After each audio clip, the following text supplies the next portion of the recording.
snacks in the back and coffee and other beverages. Please help yourself. Restrooms, you passed them when you walked in. They were on your left as you walked towards this room. They're right on the other side of the kitchen here. And if you need anything, most of the UCF people are sort of hanging out in the back, so go ahead and raise your hands. If you need anything at all, just please ask us, and we'll help you. If you need to make a photocopy or a phone call or you need some quiet place, let us know. So let me say a couple of words of introduction. Today is sort of talking about the importance of digital learning, and I think all of us can recognize that digital learning is growing in strategic importance at each of our campuses. So just by way of example, I'll talk a little bit about UCF. So we are a university of about 66,300, I think, last fall, and we do 44.25% of our annual credit hours online or blended. About 10% is blended. We wouldn't be 66,000 students if it wasn't for online learning. And if you look at what the state is trying to do through the state university system, there was a strategic plan that was done a couple years ago, which resulted in an implementation schedule with a bunch of tactics to meet the goals of the recommendations in the strategic plan, including having 40% of our credit hours delivered online by 2025. And there are a bunch of other tactics in there as well that include things such as student success and affordability and access. And a lot of those tactics can be achieved through services or helped by services that are available to us through Unizin. So let me quickly just thank Rob Loudon and Etienne Pellepret for making the trip here. You'll hear more from them in just a few minutes. So I think what we're going to hear today is important both for our individual campuses. We can help you do stuff. It's certainly helped us do stuff. We've made extensive use of Redshift data hosting. We've used Engage in some pilots. We piloted Course Monitor. There's a bunch of things. We're using Pressbooks. And I know many of you are doing the same or others. They can help you do stuff at your own individual campus. And the more we can help our own individual campuses, the more it's going to help the state achieve its system goals. Why are we hosting this summit? For that reason, primarily, but also as we have been talking about the opportunities available to us through Unizin, many of us have started using different pieces of it, but none of us, I think, really had a comprehensive view since we last kind of all got together in Gainesville. You know, it was probably like 2 years ago. And it seemed opportune to come back and both hear from Unizin, what's currently happening and what's coming, as well as what's available to us, you know, through all the services and committees and different opportunities. And then have us have an opportunity to share what we're all doing and what's working and what maybe you could use on your campus that somebody else is doing, and then have a point of contact that you can reach out to get some more help. So as we go through the day, I hope that you will learn something new, participate, ask questions, and then make a few contacts that you can follow up with when you go back to your home campus. Does anybody have any comments or questions before we kind of kick things off? I promised the team I would go less than 15 minutes because nobody wants to hear me talk for 15 minutes. So with that, let me go ahead and we can go ahead and get started a little bit early and give Rob a few extra minutes to talk if you need it. So please join me in welcoming Rob Loudon. There's a headset if you prefer to walk. This is fine. Thank you, Tom. Appreciate that. And thank you all for the welcome and the nice warm weather. We don't get a lot of that in Austin, Texas. That's as good as the jokes get. I know it's a Friday morning, but hopefully the content will outweigh the lack of humor. I'm Rob Loudon. I'm the interim executive director for Unizin. I've been with the organization now for almost exactly 6 months. I have another role, so in the interest of full disclosure, I am the associate vice president for enterprise systems at Indiana University. So was that applause? Darn, I could go, thanks. Wow. I can tell it's Friday. So, excellent. So I've had the absolute joy, pleasure, and incredible opportunity to work with the Unizin organization kind of in this interim period as Unizin is seeking to identify and bring in the next CEO. So, and that's coming very closely. I've got quite a bit that I'd like to cover on the organization. Throughout the day, you're going to get great details on the specific products and services from other folks, so I won't go too deep into any of those. And given that Tom was so generous in giving me extra time, I will be more than happy to take questions at any point during the presentation, and definitely will leave time at the end to answer any questions you might have. So you probably know as much about Unizin as I know. Unizin is celebrating its 4th year now, so we kind of made it through that startup phase. We are officially a nonprofit organization. Unizin Limited is a consortium-based nonprofit membership organization exclusively serving higher ed, and our board, which are our 11 founding members, and I'll show you who those are if you're not familiar with them. They are all sizable, large, public R1 institutions that have a passion and a strong belief in supporting education and research. So strong focuses for us. We're based in Austin, Texas, downtown. Has anybody been to our facilities?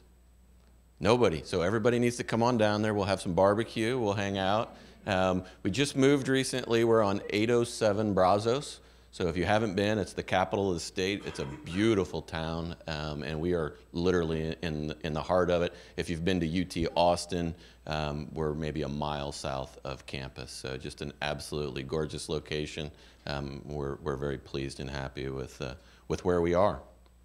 We're about 20 FTE right now. So we're at our largest ever in terms of staffing, and that's just given the growth and the investments that our members continue to make with us.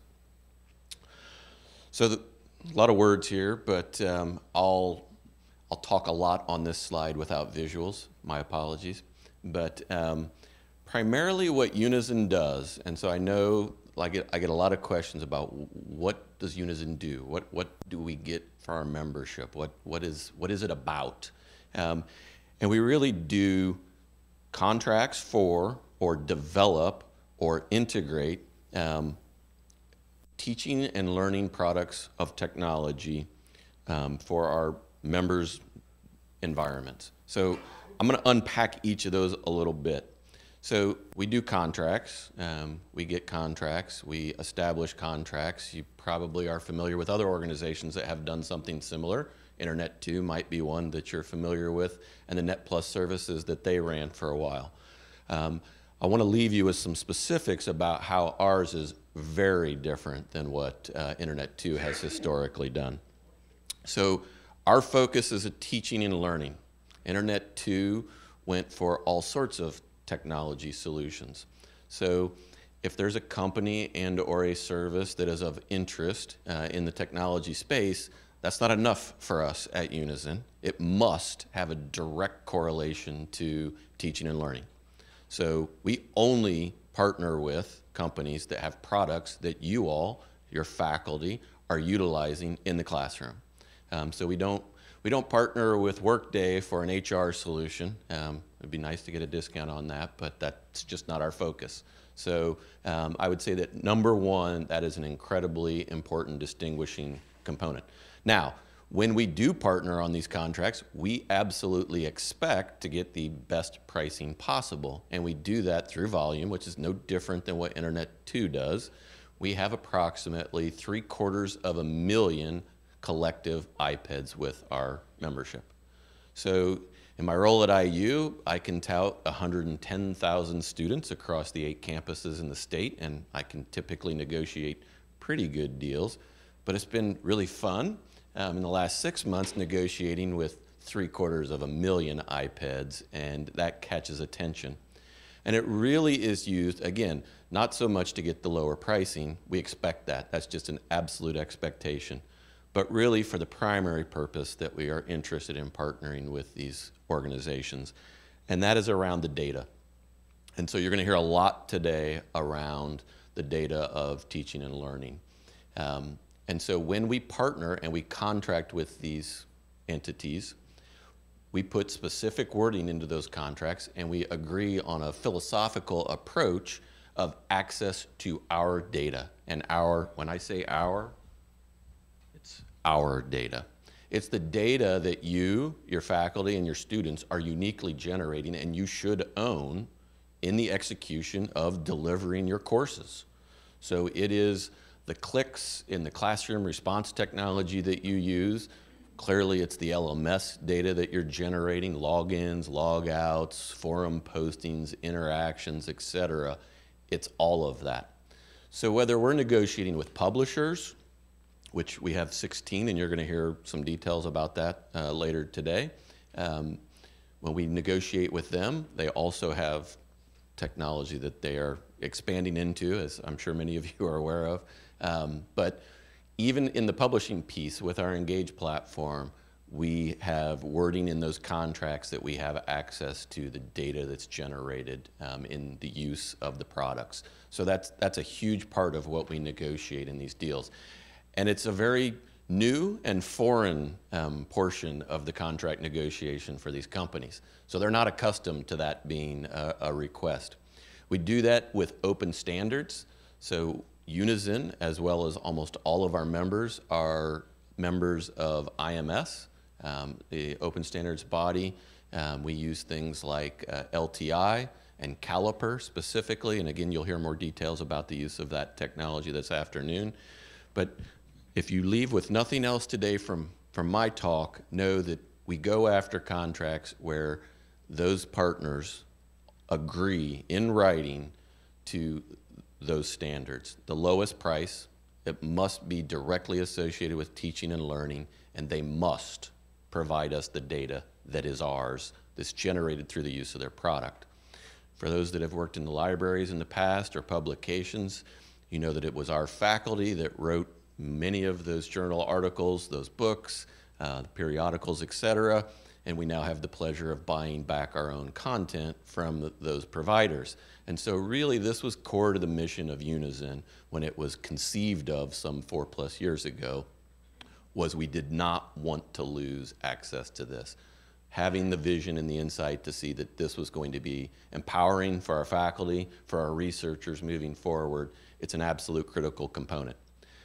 We also develop products. So you'll see the Engage product today, and you'll hear a lot, I hope, about UDP.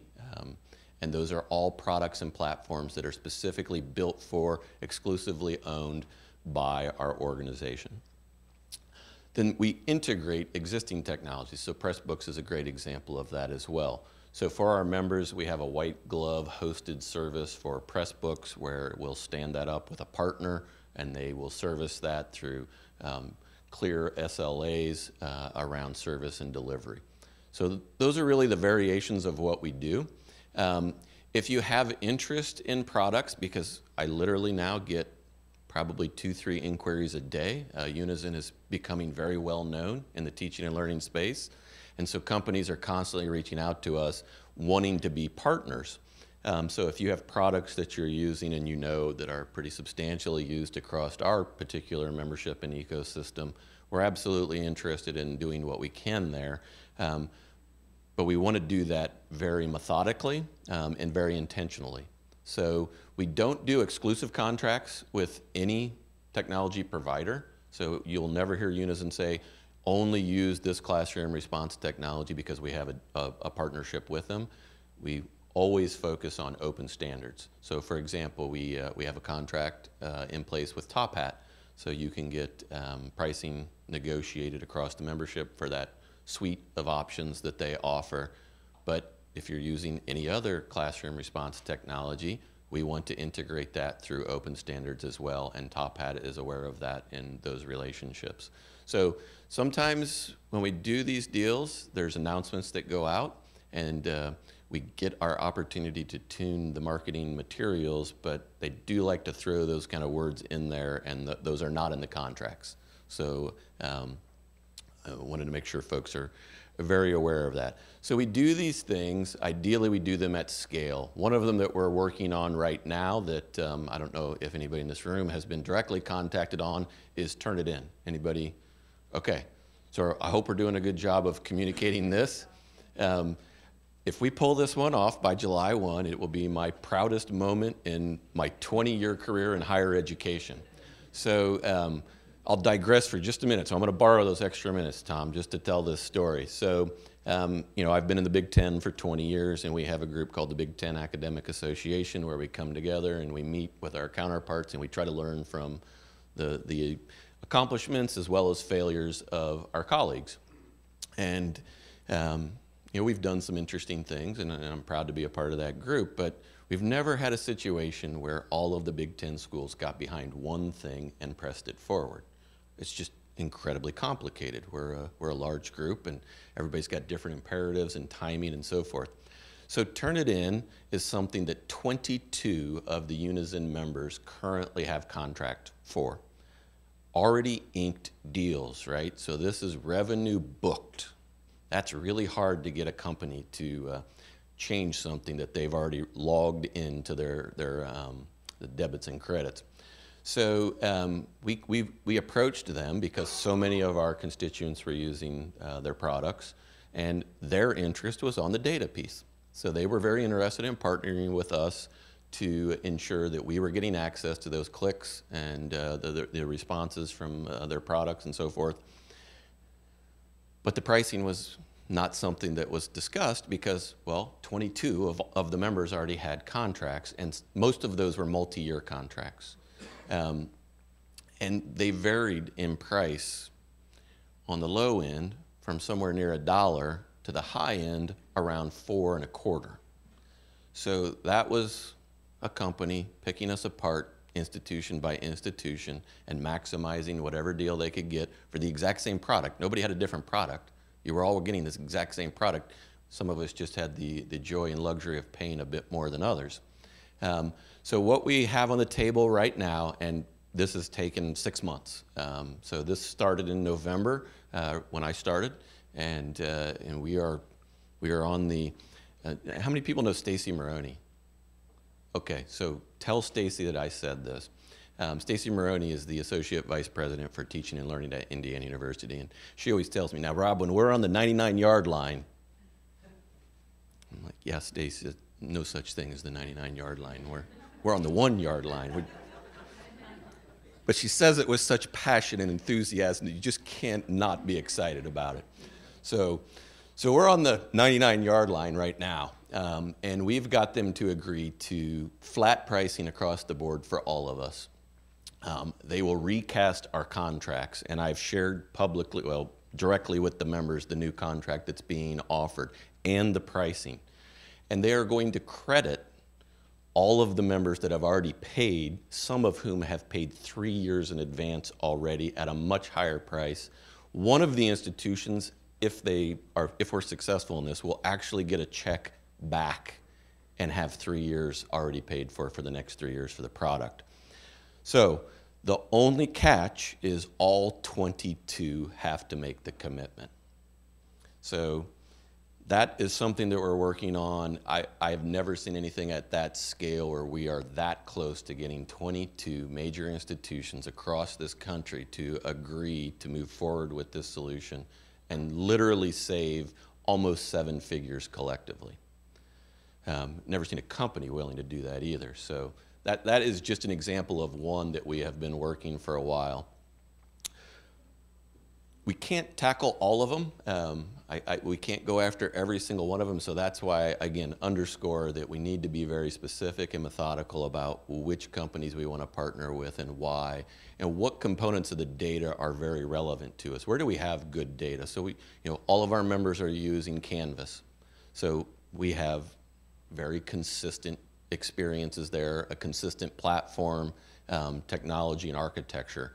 But think about moving forward, where might we collectively have gaps in the products and services that we either develop and or contract with?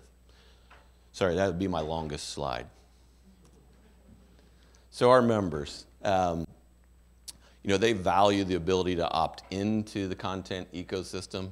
None of our members have to use everything that we offer. None of our members have to use the contracts that we have in place. We have some members that are on an existing contract and for a variety of local imperatives have chosen not to transition to the Unizin contracts that are in place. So we support them in consuming what is relevant, important to them based on their local priorities and moving forward, teaching and learning. The other piece that I want to share here is, and there will be a session, I think it's the last session of the day, around our community membership. So there's a subcommittee called the Teaching and Learning Subcommittee, and there are 155 active members in that group. Jennifer Sparrow, does anybody know that name? See, these are famous people in our space, right? So Jennifer Sparrow is currently the chair of that organization at Penn State, and I'll definitely email her on the flight home tonight and tell her I said she was famous. But so a very active community in a variety of sub-communities. If you haven't ever in your time in interacting with Unizin gone into our community site, anybody familiar with our community site? Good, so we're bringing this to a whole new group of folks. It literally is just community.unizin.org. If you're a member, your institution has already set up authentication. You just log in with your own institution's credentials, and you can see a wealth of the information that we offer to the community. And you have the opportunity to join some of these sub-communities and kind of engage in communities of practice of interest to the disciplines and areas that you're interested in focusing in. I will tell you the Teaching and Learning group is the single largest and most active group. They meet in person every 6 months. They just met in Chicago in April, and again, this afternoon you'll get some more details about how that latest meeting went. So there's our membership as it stands today. It hasn't changed much, and that is not accidental. It was no failure on our part to go out and seek new members. We have 11 founding members, and we have 2 system members. And we are not expanding in either of those categories moving forward. Kind of past the founding stage, so we won't ever have new founding members. And the system members are, of course, Florida and Nebraska. In fact, we were in Nebraska a few weeks ago doing a similar presentation. So there will be new membership, and I'll talk about that at the end here.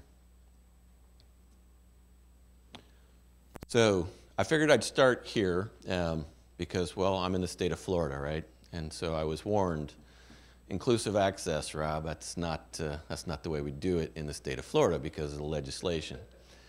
So, I'm a sucker, put a bullseye on my head, that's okay. I know you're going to get more details on this afternoon, but this is the model that the membership has used to date to great success.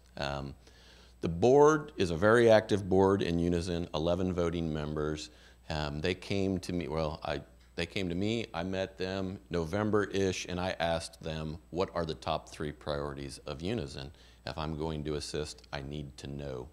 And they very clearly came back the next morning, and they told me that #1 priority within Unizin is the Unizin data platform. So you hear the phrase UDP because tech people can't not convert sentences into acronyms. It's just not something they're capable of.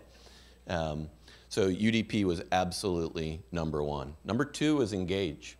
And so it's great that you're going to get a very detailed dive into Engage as the platform that we offer and is available for free to the members.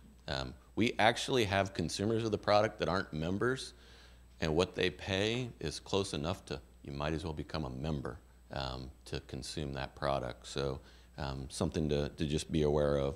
And the third priority was Pressbooks.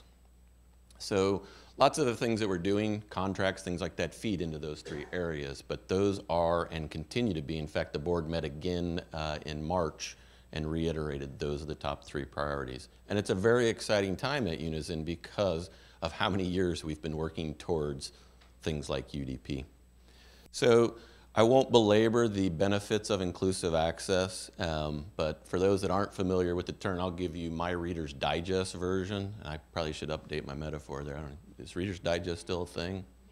When I was a kid, you know, it was always laying around the house somewhere.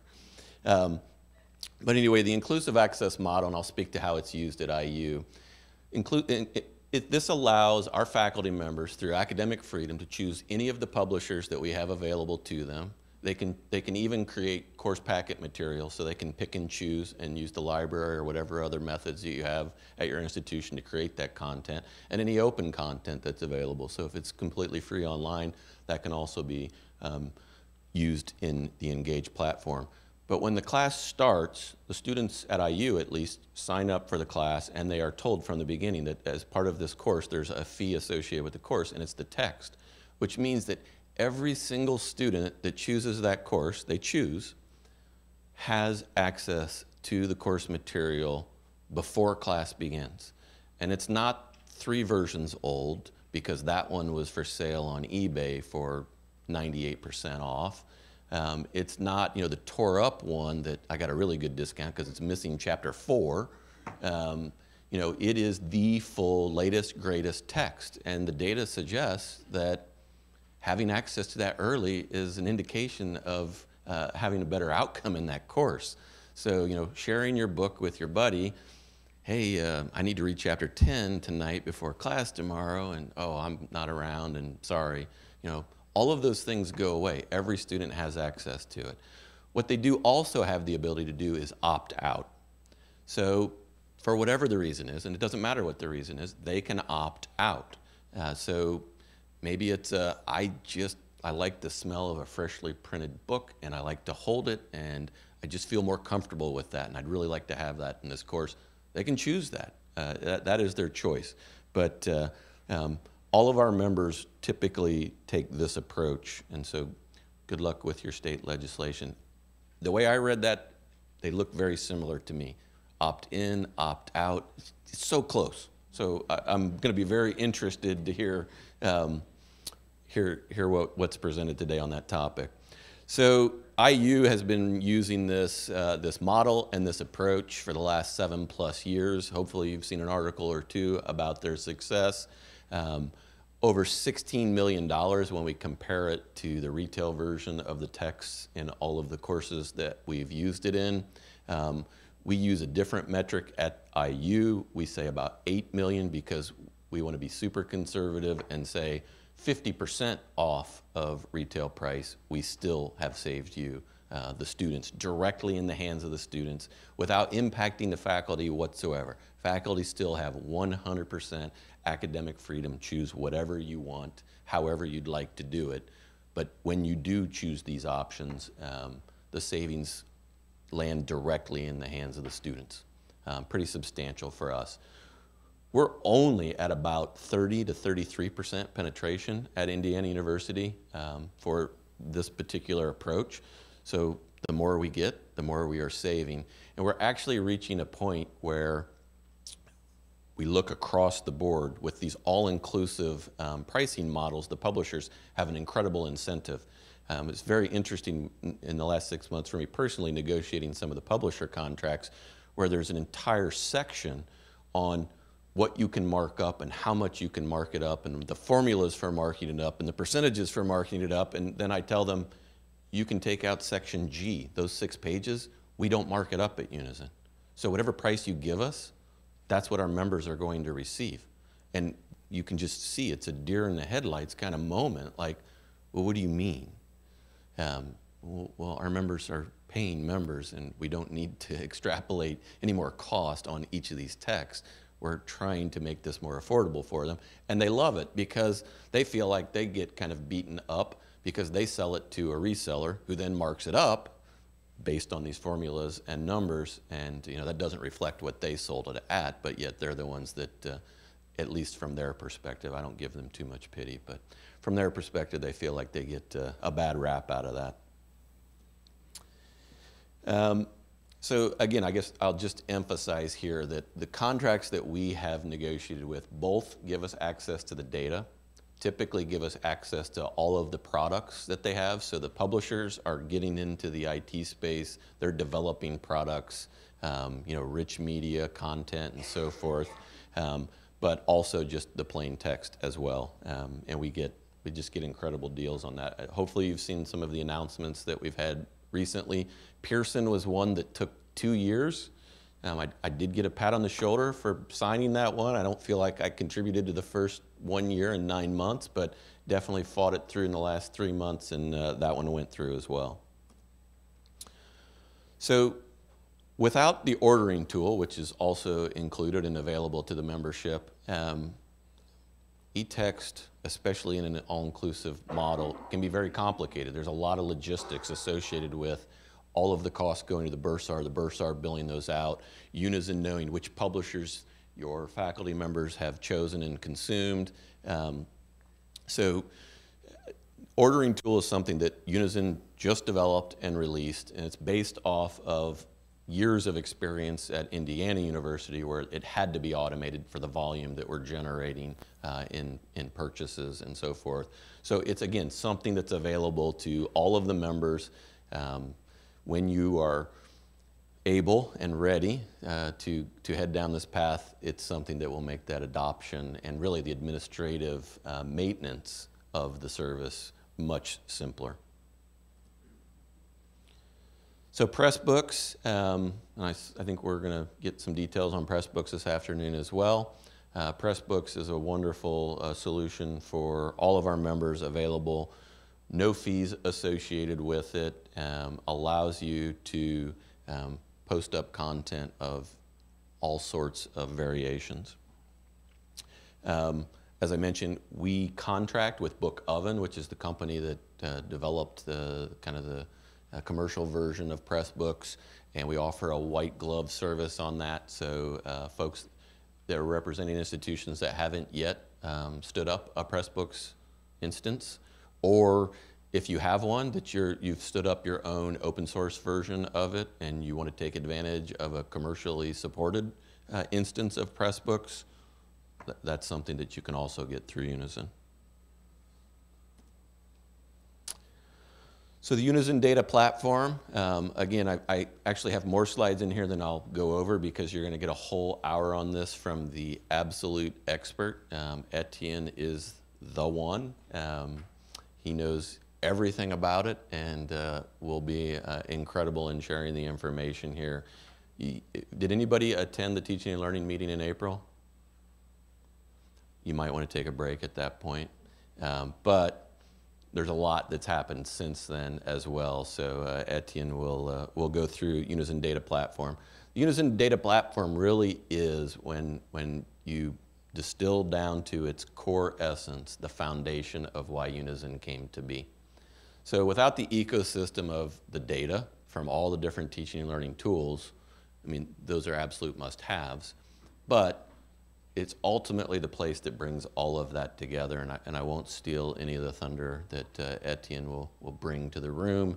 But when I think about Unizin, when I talk to some of the original people that came up and conceived of it, my boss, Brad Wheeler, hi Brad, this was why they came together, so that we could not just get the data, but we could analyze the data and learn from the data and do research on the data. So when you think about contracts, publishers, Engage, Pressbooks, all these sources of data and interaction, the Unizin Data Platform is really what brings all that together.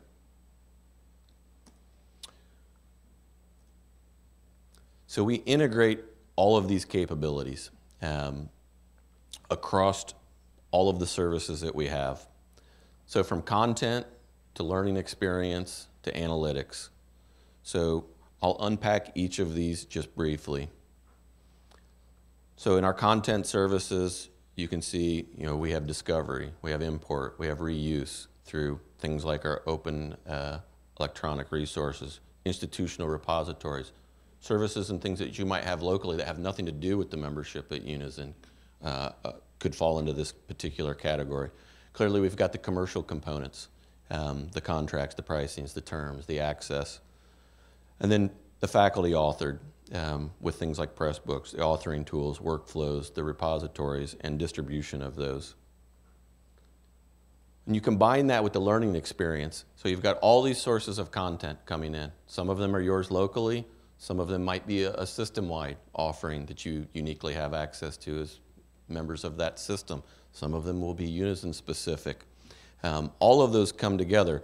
Some of those are owned by us, like Engage, and then others are licensed, Canvas and Pressbooks. We're getting all of the interaction data from those that we can get. Clearly, day one, we don't get 100% of that data because that would overwhelm, well, even the commercial providers. But we're being very methodical in what we are choosing to pull from that. So this is really where it all comes together then, and this is why your founding members came together to really establish and achieve what is now Unizin. So all of that data, whether that's real-time clicks, interaction in the classroom, interaction online, real-time, you can have asynchronous, you can have long-term data. Etienne, I'm sure, will share in some detail. 4 of our founding members are much further along than the rest of our founding members standing up their Unizin data platforms. And of course, one of the data elements that they're entering there, the sources, is the student information system. So some of my conversations earlier, folks were talking about PeopleSoft. I imagine there's at least 1 or 2 groups that are running PeopleSoft. It's a behemoth. That's what IU runs for its student information system as well. And so they're integrating all of that data. Some of that is very long-term data, right? So it's not I clicked 52 times with classroom response in this 45-minute course today. It's, here's my last 3 years academically, progression data, and how I'm achieving the outcomes of attainment, ultimately, I hope, for a degree of sorts that I'm seeking. So it's all sorts of data, from very live, active data to long-term analysis data and everything in between. All of that's coming into the Unizin data platform. So first we have to ingest it, and Etienne's going to unpack this quite a bit more than I will, but I'll try to put it in simple Rob terms. So all this data comes in. It has to be standardized in a certain way so that, one, we can model around that. We know what it is. We know that it's relevant. We have to be able to ingest it all. It has to come from all of those sources. And then it's ours. So each member has their own copy of all of those sources that they choose to integrate with the Unizin data platform. And that's all stood up for you as part of this process. So IU, Ohio, Michigan, and Colorado are your 4 founding member institutions that are well down this path. And University of Michigan's probably in first place right now just because of the amount of resources that they've put into ensuring that they have this.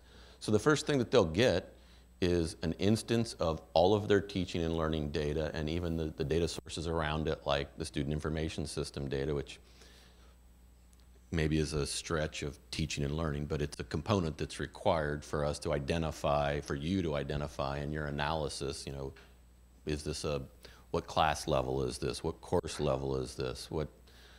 How many credits is this? Things like that. So all of that data is required to be there. You'll have that. It's de-identified so that you can use that for research data sets. So the very first outcome that you would be able to have is you would be able to, for your own institution, look at your own data repository, your Unizin data platform, of all the elements of teaching and learning data that you've chosen to integrate into that space. You've got to be able to bring it down, so that's usually the very first thing that folks do. They first figure out how to get it in, and then they figure out how to pull it out. But you can ultimately then do reporting on that. You might do reporting just for your own benefit to find out what data here suggests that students that do these things have a better likelihood of success, or which students do we retain based on this data. You could do much more formal research, but it's all focused on your institution. But the fact that you put it into the Unizin data platform in a common data model and in a consistent fashion means that the ultimate, I guess the holy grail of Unizin, sorry, I'm downloading and installing software. How rude of me. So the ultimate outcome of this, and really when you talk to someone like Brad Wheeler and some of the original founding members, I'm not very good at doing two things at once. My apologies. So the ultimate goal then is that multiple institutions have these data platforms with commonly modeled data such that researchers, faculty, could go out, and it's interesting to do an analysis and a research effort on the metrics around success in Chemistry 101. And even at UCF, that's probably a pretty big N. Imagine that you were pulling from an N that incorporated 750,000 iPads. It's a much larger N than what any of us individually have access to, and it's already modeled for you. So as a researcher, you know that when it's defined as a student or it's defined as a course or whatever the data elements are defined as, you know that it's consistent across them. And ultimately our institutions, and this will take them a little time, will collaborate with each other, and our researchers and our faculty members will be putting forward grants, hopefully sizable grants, to do research across multiple Unizin members. Right now it's 750,000 iPads. Hopefully that gets up into the 7 figures here in the coming 6 to 12 months.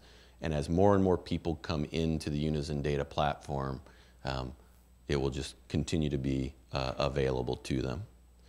So that's a lot. It's going to be fully unpacked later, and I'm happy to answer a question on it now. Sure, just while I'm thinking of it, you have 750,000 iPads, but do you have all of that in the data platform right now, or is that only the end state when everyone is fully empty? Sure. So the question was, we have 750,000 iPads in Unizin. Are all 750,000 of them in the UDP today? And the answer is no. So there's 4 institutions, the 4 that I mentioned, that are moving forward. You know, with those 4, you're talking, we're probably more than a third of the way there in terms of the iPads, just because of the size of OSU and Michigan and IU. But ultimately, over this summer and into the fall, more of the members will be moving forward. So these were the first 4 to kind of pilot and prove out the approach. And again, Etienne will unpack a lot of this in detail in his session. But ultimately, we will get there. We hope, because that's what these folks wanted. They want that data in there so that their researchers can analyze it, so that their faculty members can have access to it. I think you'll see things very early as examples. So I heard somebody mention, maybe it was Tom, since he's the only other person that spoke, so I'm going to go with it was Tom. Mentioned Course Monitor as one of the things that has been used before from Unizin. So I would imagine you're going to see some of the very first deliverables once these first 4 have their instantiations of UDP. You'll see them creating their own kind of dashboards, metrics, alerts, things like that with their local resources. But ultimately, Unizin will develop some that are just plug and play out of the box available. Probably a year after, probably sometime in spring, summer next year, as more of them are in there and our pilot schools have proven out which things are more valuable than others. Another question. Excuse me. I wanted to ask what types of partnerships with adaptive courseware vendors that you may be pursuing, like Acrobatic, Realize It, Smart Sparrow, Newton. I actually had a very good conversation with a couple of folks at Newton yesterday, and given that they have strong capabilities in terms of data analytics, that would be a great opportunity, I think, to kind of bring in those types of vendors to pull data in either through Canvas or through, directly through the adaptive courseware that maybe some of us are using. So.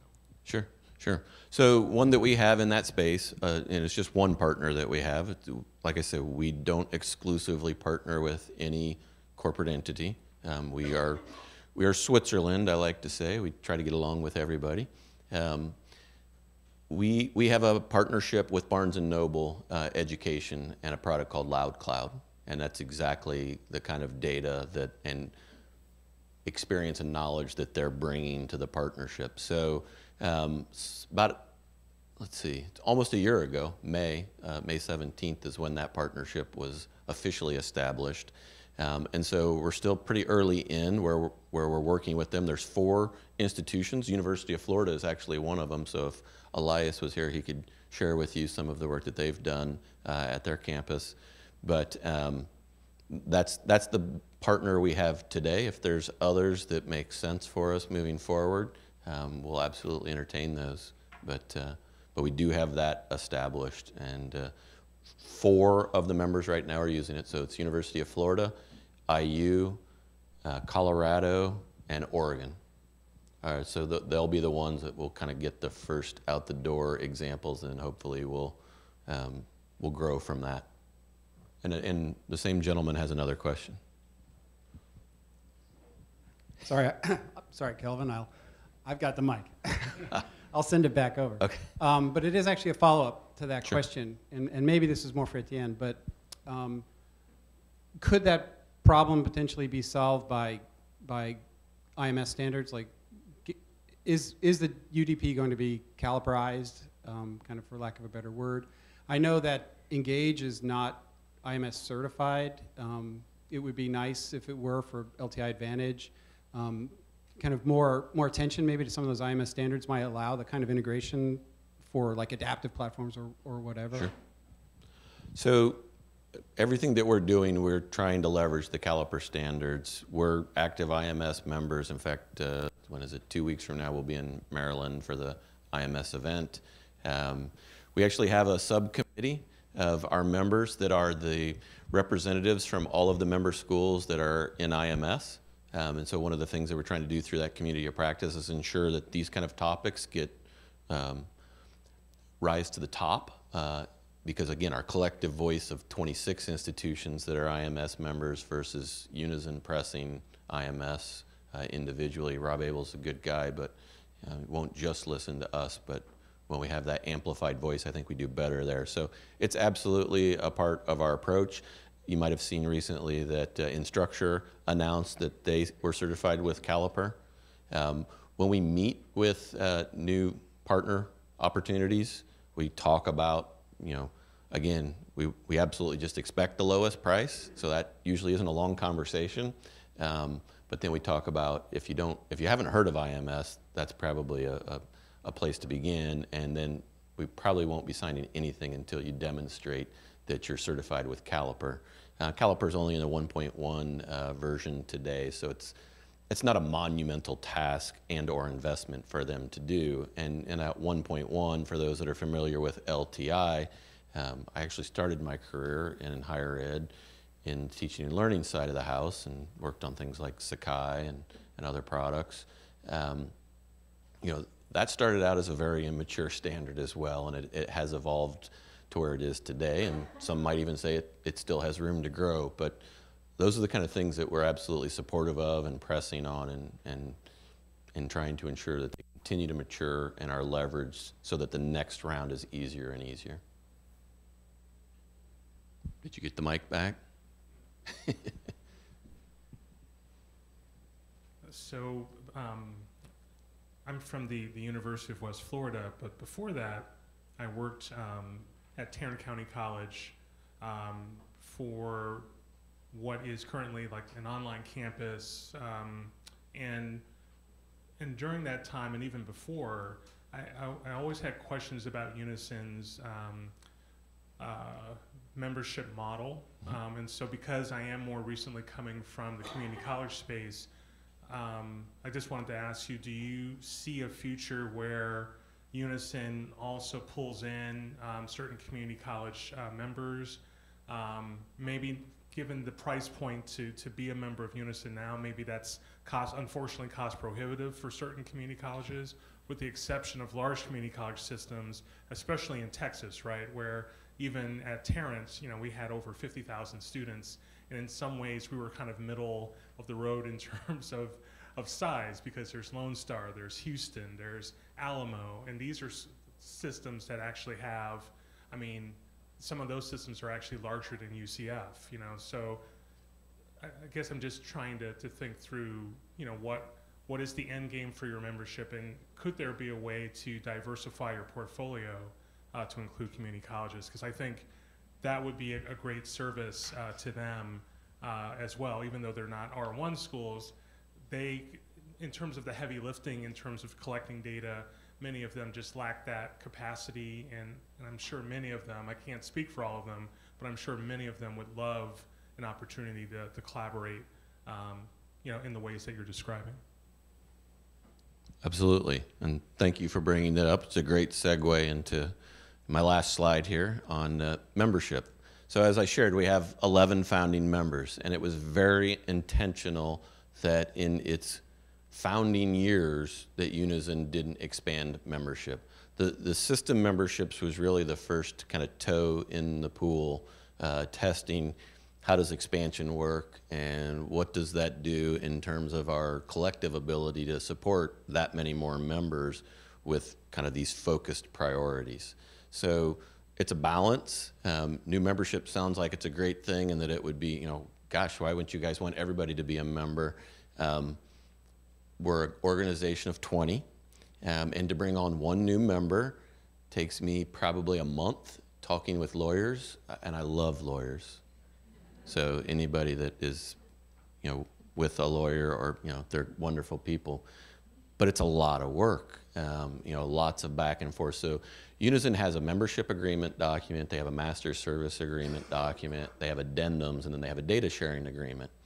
So the addendums are for each of the products and services. So you kind of negotiate the master service agreement. All of those are state specific because we've got a lot of public institutions and they always want the laws governed by the state that they reside in, which makes perfect sense.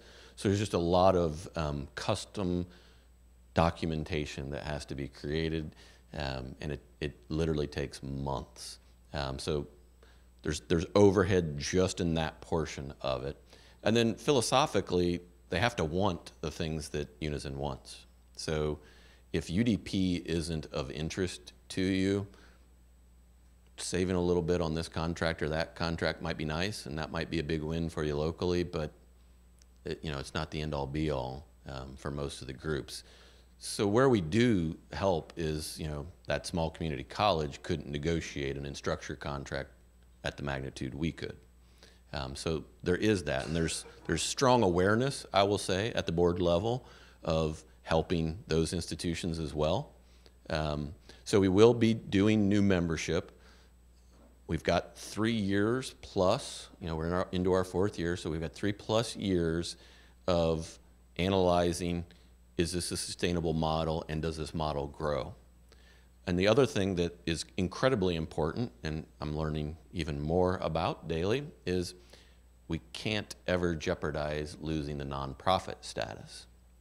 So you have to be very careful in how you define membership and what the rationale for bringing members on is, because you can literally jeopardize your nonprofit status, and once you lose that, I'm told that you don't typically get it back.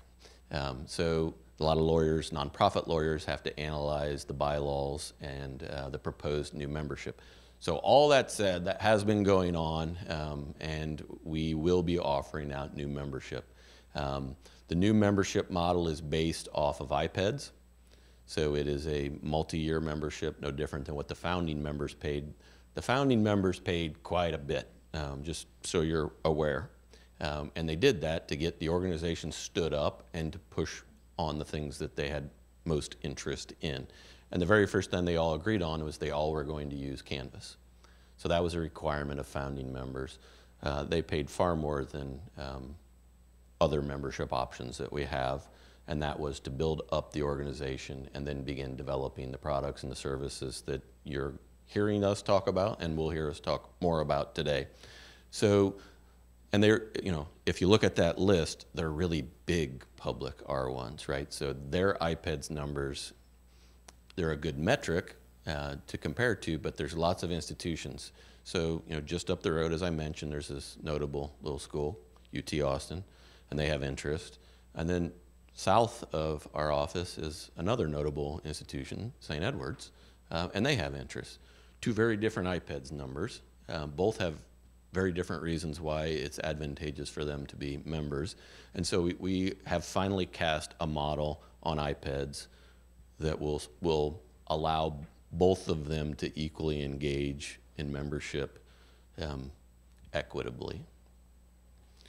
So if you know folks that are interested, they can contact me directly. They can go to the Unizin website, but we are open. We are just going to be slow, I can tell you that, because there's a group of institutions that have long since been wanting to become members. I would say there's about 8 right now that are just waiting for these bylaws to be approved and signed off by the lawyers, and then they will begin joining. So it's there, it's coming, it's been purposely done slowly to ensure that we didn't make a misstep, especially given the investments that the others have made over the last 3+ years. So thanks for teeing that up for me. And that's it. Thank you. And if there's questions, additional questions, anything about the company, the organization, I'm happy to field those. We'll at least do my best.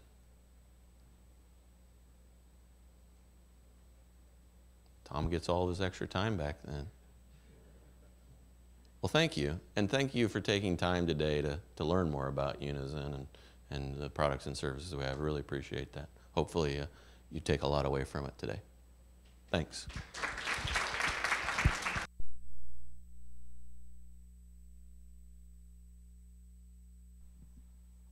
All right, thank you very much, Rob. At this time, we're going to have a morning break of 15 minutes. You can see we are actually 15 minutes early, which is amazing. Please spend the next 15 minutes grabbing more food, coffee, water, in the restroom, talking to people, and we'll reconvene in about 15 minutes.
So Rob talked to you about some of the tools enabled through Unizin. And so the next block of time, we're going to hear from 4 people that have actually used the tools in the university system and hear about their experiences. So to ensure everybody has adequate time, we ask that the presenters present for no more than 15 minutes. We've got Linda Futch in the back. She'll have the 5-minute and the 1-minute to keep everyone on time. And since we got started early, this is great. We have a little more time for questions and answers. So after the presenter is through, we'll have about 10 minutes of a question and answer period. Carlene or I will run around with the microphone. Talking about microphones, we all don't love microphones. The minute I start talking about it, it starts to cut off on me. But we do have this event's live streamed, and it's being recorded for people to watch it later, so the microphones are really crucial. We also ask that the presenters use a microphone.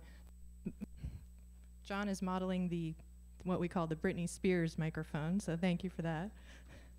And we also have a clicker up here for the presenter if you'd like to use a clicker and actually stray away from the podium for a bit.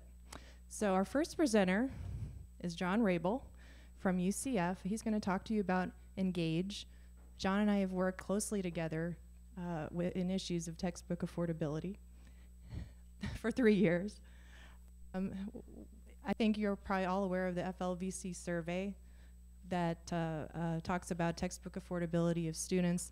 And when we parsed out the UCF data, we found that 52% of students had said that at least at one point in time, the students had not bought. Introduce yourself. Oh, yeah. Students had not purchased a book at least one time. And when we compare that to the state university system data, that was actually a better number.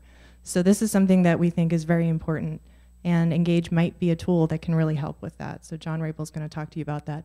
Tom mentioned, oops, I forgot to introduce who I am. I'm Amy Denoyles from UCF. I'm one of the team leads for the instructional design team, and textbook affordability is one of the things that I'm interested in. So John, take it away. Great, so everybody hear me? I'm good to go. I'm up here rocking the mic and talking about course content and affordability. Engage. So when I think of Engage, I'm a Trekkie, so I just think of go make it so. And that's one of the great things with Unizin is providing those tools so we can make it so kind of really easy.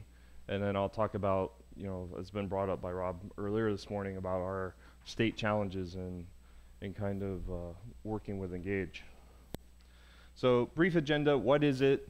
The types of content. So some of this was presented earlier this morning, so I'll kind of to breeze over that. Talk about the publisher content. There will be a brief demo. I'll go over some of the key features, and then talking about strategies about how to adopt Engage on your campus. I'll tease something that Tom will talk about later on, because I know we all have the same challenges in the state of Florida. So what is it? Unizin has great documentation. So let me just say that. So this is a direct quote from the documentation. So Unizin Engage is a learning environment solution for delivering instructional content and driving affordable data-driven content delivery strategies. So basically, at UCF we call this the fulfillment platform. So what Unizin has done is they've made contracts with the publishers, and then they've built the platform to deliver that content. And then also in terms of it's all digital, it also, one of the key features is offline access. So whether if it's travel, whether if it's lack of reliable internet, I'll talk about that feature a little bit else. And then we talked a lot about analytics, and that's one of the other key features of the Engage platform. So with the types of content inside of Engage, instructor created materials, we talked a lot about open formats, documents, PowerPoint spreadsheets, and then all of the equivalent, both the commercial formats such as PDF and then also the open documents. open Office documents and formats. So you can upload content yourself. You can use open educational resources or import it from the other Unizin content collections. And then talking about the publisher content and the publisher model that can be brought in. So the Unizin tool can be used right now, and I'll show how UCF has been piloting it over the last couple of semesters. But also on the slides, I have links to all of the great documentation that goes much more in depth of what I have on the slides. So that's a resource I wanted to provide today. So with the publisher agreements, 16 publisher agreements, Pearson, McGraw-Hill, Cengage, Macmillan, I know they've been talking with the Unizin staff that they've been working on Wiley for a while. But kind of the big four and then a lot of other kind of smaller publishers. The one thing, it is the rental model, and then the one thing that sets it apart from other platforms such as Red Shelf or even looking at Vital Sources, so on and so forth, is the duration. I think the biggest thing is that the duration is the enrollment at the institution. So it's not this 180 days, 120 days, 90 days, 60 days, because all of those have different price points in the rental market. It's you pay one price and you get it so whenever you need it. So freshman to senior, even if you continue on to grad school, you'll still have access to those materials at the institution. And then also, because of with publishers, they love to do bundles with access codes. So not only do you get the e-textbook at a certain price, but also, depending on the different type of access code, there is a substantial discount. So the students aren't losing any potential bundled price from the institution's bookstore or any special deals that the institution has made with the publishers directly. The one thing I will say about pricing, it's very much like buying a car in terms of you can give that general kind of, anybody used the true car type experience, like where you just say, hey, what people have used, what people have bought in your area. However, when you go and look for that specific model number on the lot, give me that information in terms of that control, that inventory number. Well, that price is a little bit different because it's got a few more options, or it's got leather seats, or it's got a sunroof or something like that. So the one thing, the link in here to the publisher site, they give you kind of those general numbers in terms of the National Higher Ed catalog is available, and then we typically get 60, 70% off of the print price. McGraw-Hill is the only one that has a flat fee. It's $35 for the e-text. The rest of them are percentage based, and you actually have to look up the individual price, for an individual text. I've emailed Brad and Lynette at Unizin saying, can you give me some prices for these specific titles? Because we're trying to look at what is the kind of the price point of those titles. But they've been great in terms of fulfilling our requests. So that's, but that's kind of true throughout the entire marketplace in terms of everything is very title specific. So they're not going to kind of give you that big, they'll give you a general ballpark discount. But if you're looking at prices can vary from title to title. So that's something to look at, and then within terms of the publisher agreements. But Unizin's, the website's great on there. So some basic features, the standard features that any kind of e-textbook, e-reader kind of platform, highlighting, bookmark, searching. The one thing that really stood out in the student surveys that we did about this tool was the number of colors that you can actually do with highlighting. Because some of the other platforms just say, okay, it's yellow or red. But there's a lot of different colors, and I'll demonstrate that here in a minute. Also, the kind of the instructor features kind of set Unizin apart, I think, from some of the other tools that I've had experience with. The analytics the ability for annotation, and also kind of the communication, the collaborative tools inside of Engage with kind of like the ask a question type functionality, where the student can directly communicate with the faculty member inside of Unizin without having to go back to the LMS. A lot of I really like the collaborative features too, because of Unizin gives a lot, the Engage platform gives a lot of different options in terms of I can be as collaborative as I want, or I can be as individualistic as I want in terms of those notes that I make, the highlights, the kind of those bookmarks, what I think is important in the text. It may be only important to me, and I can choose to share it with the entire class or the individuals. Another thing as well is they allow you to print 50 pages a day. So looking at some of the other terms, some of the other providers, that varies specifically by title, but that's something as well. Yeah, Rob? It's actually 50 per print. Oh, per print. Unlimited per day, 50 per print. Okay, thank you for that. But it's still very generous terms in terms of looking at what's out there in the marketplace. Offline access, I spoke about that. That's the ability to still go in, through mobile access to download a copy of the materials on your device. And I know that's something kind of looking at Canvas, and especially at the speed grader type functionality in Canvas, that we've asked them for a long time in terms of being able to grade offline. But students actually have the ability to read offline, which I think is a very important feature in that. And then of course mobile access straight to the materials through native platforms on iOS and Android. So now it's time to stop talking and start showing. So for instance, this is one of the courses that we piloted with. It is an English course here at the institution, of Theories of Literature course.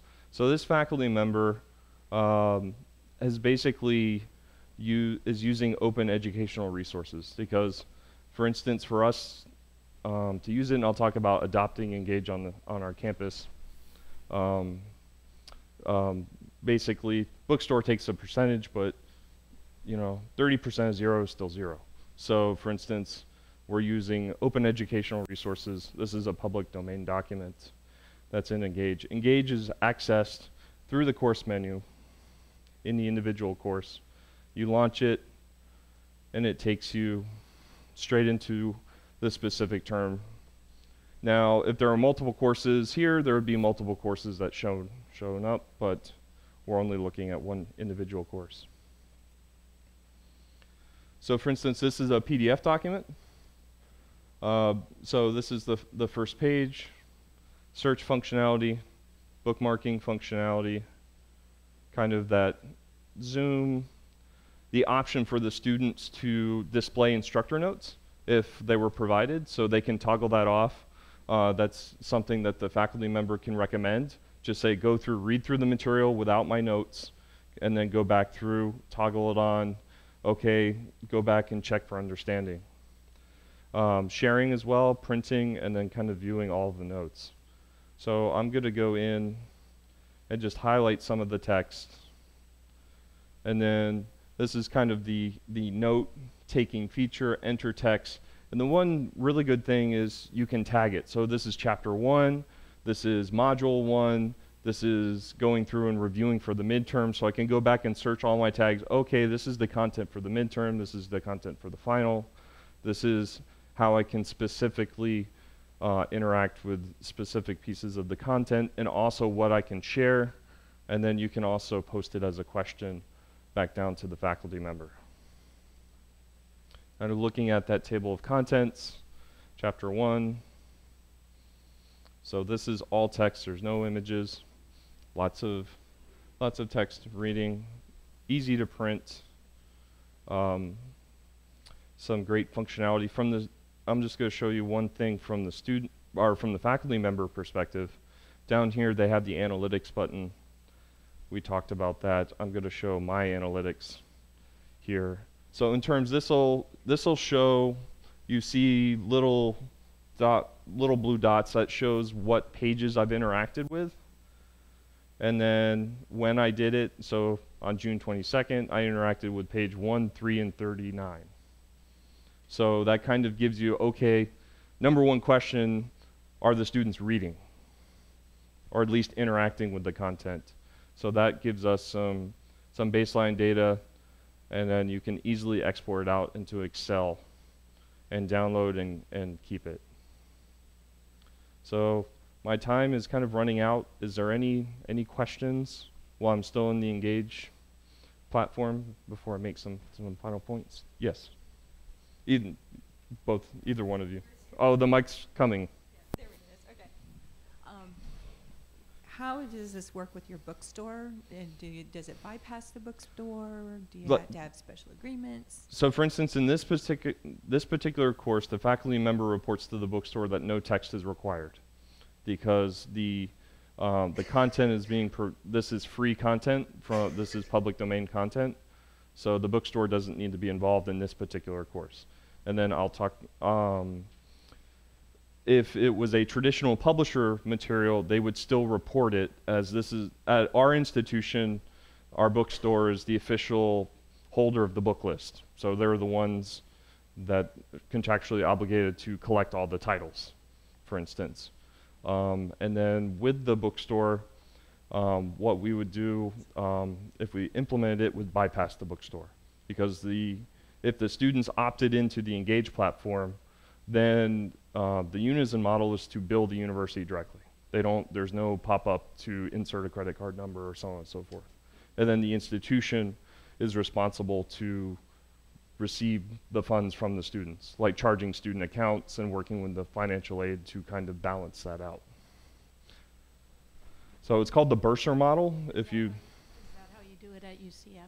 We haven't done that yet. We're still trying to work through the mechanics, the mechanics of that. Have you implemented the ordering tool yet? No, we have not yet. I know the ordering tool, I think, just came out in February, but no, we haven't done it yet. So I had a question over here on the right. While the microphone's getting back there, of course, that's my last slide, is kind of adopting on your campus. Of course, we know we're opt-in. You have to review the terms of your bookstore contract. Each one of us have individual contracts with individual providers to see if you can actually do it. The bursar model. Partner with your student accounts and your financial aid office to develop that workflow. We talked about automation from the ordering tool. The ordering tool will send nightly reports of, okay, these students have opted into the platform. And then we're working on the opt-in, kind of an opt-in tool that Tom will talk about in a little bit. Yeah. On the, first of all, on the like Pearson's direct integration with an access code type course, yeah. Is it an all or nothing? Because it could get, based on our models with the opt-in, and so we could have, if you want to use Engage, but a student opts out, right. How do they purchase the product? And in Canvas, because of the direct integration, it's a link directly from the course to the publisher. Right. So for instance, in that specific scenario, receiving the e-text through Engage is just one other avenue. So for instance, if they opt out of Engage, they can still utilize going through the bookstore or going through through Pearson directly, or they can still obtain the materials in another way. This is just providing another access point for...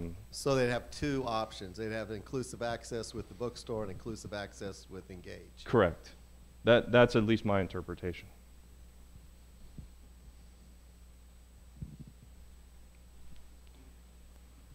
The one thing with I will say one more thing about the ordering tool. It will require an integration either with your student information system, or if you can provide the required data. The documentation is wonderful in terms of specifically what data it needs, how to get it to Unizin as well. So maybe it could be pulled out of Canvas instead of your SIS. It depends on on your individual organizations on campus. But that is something that it's required.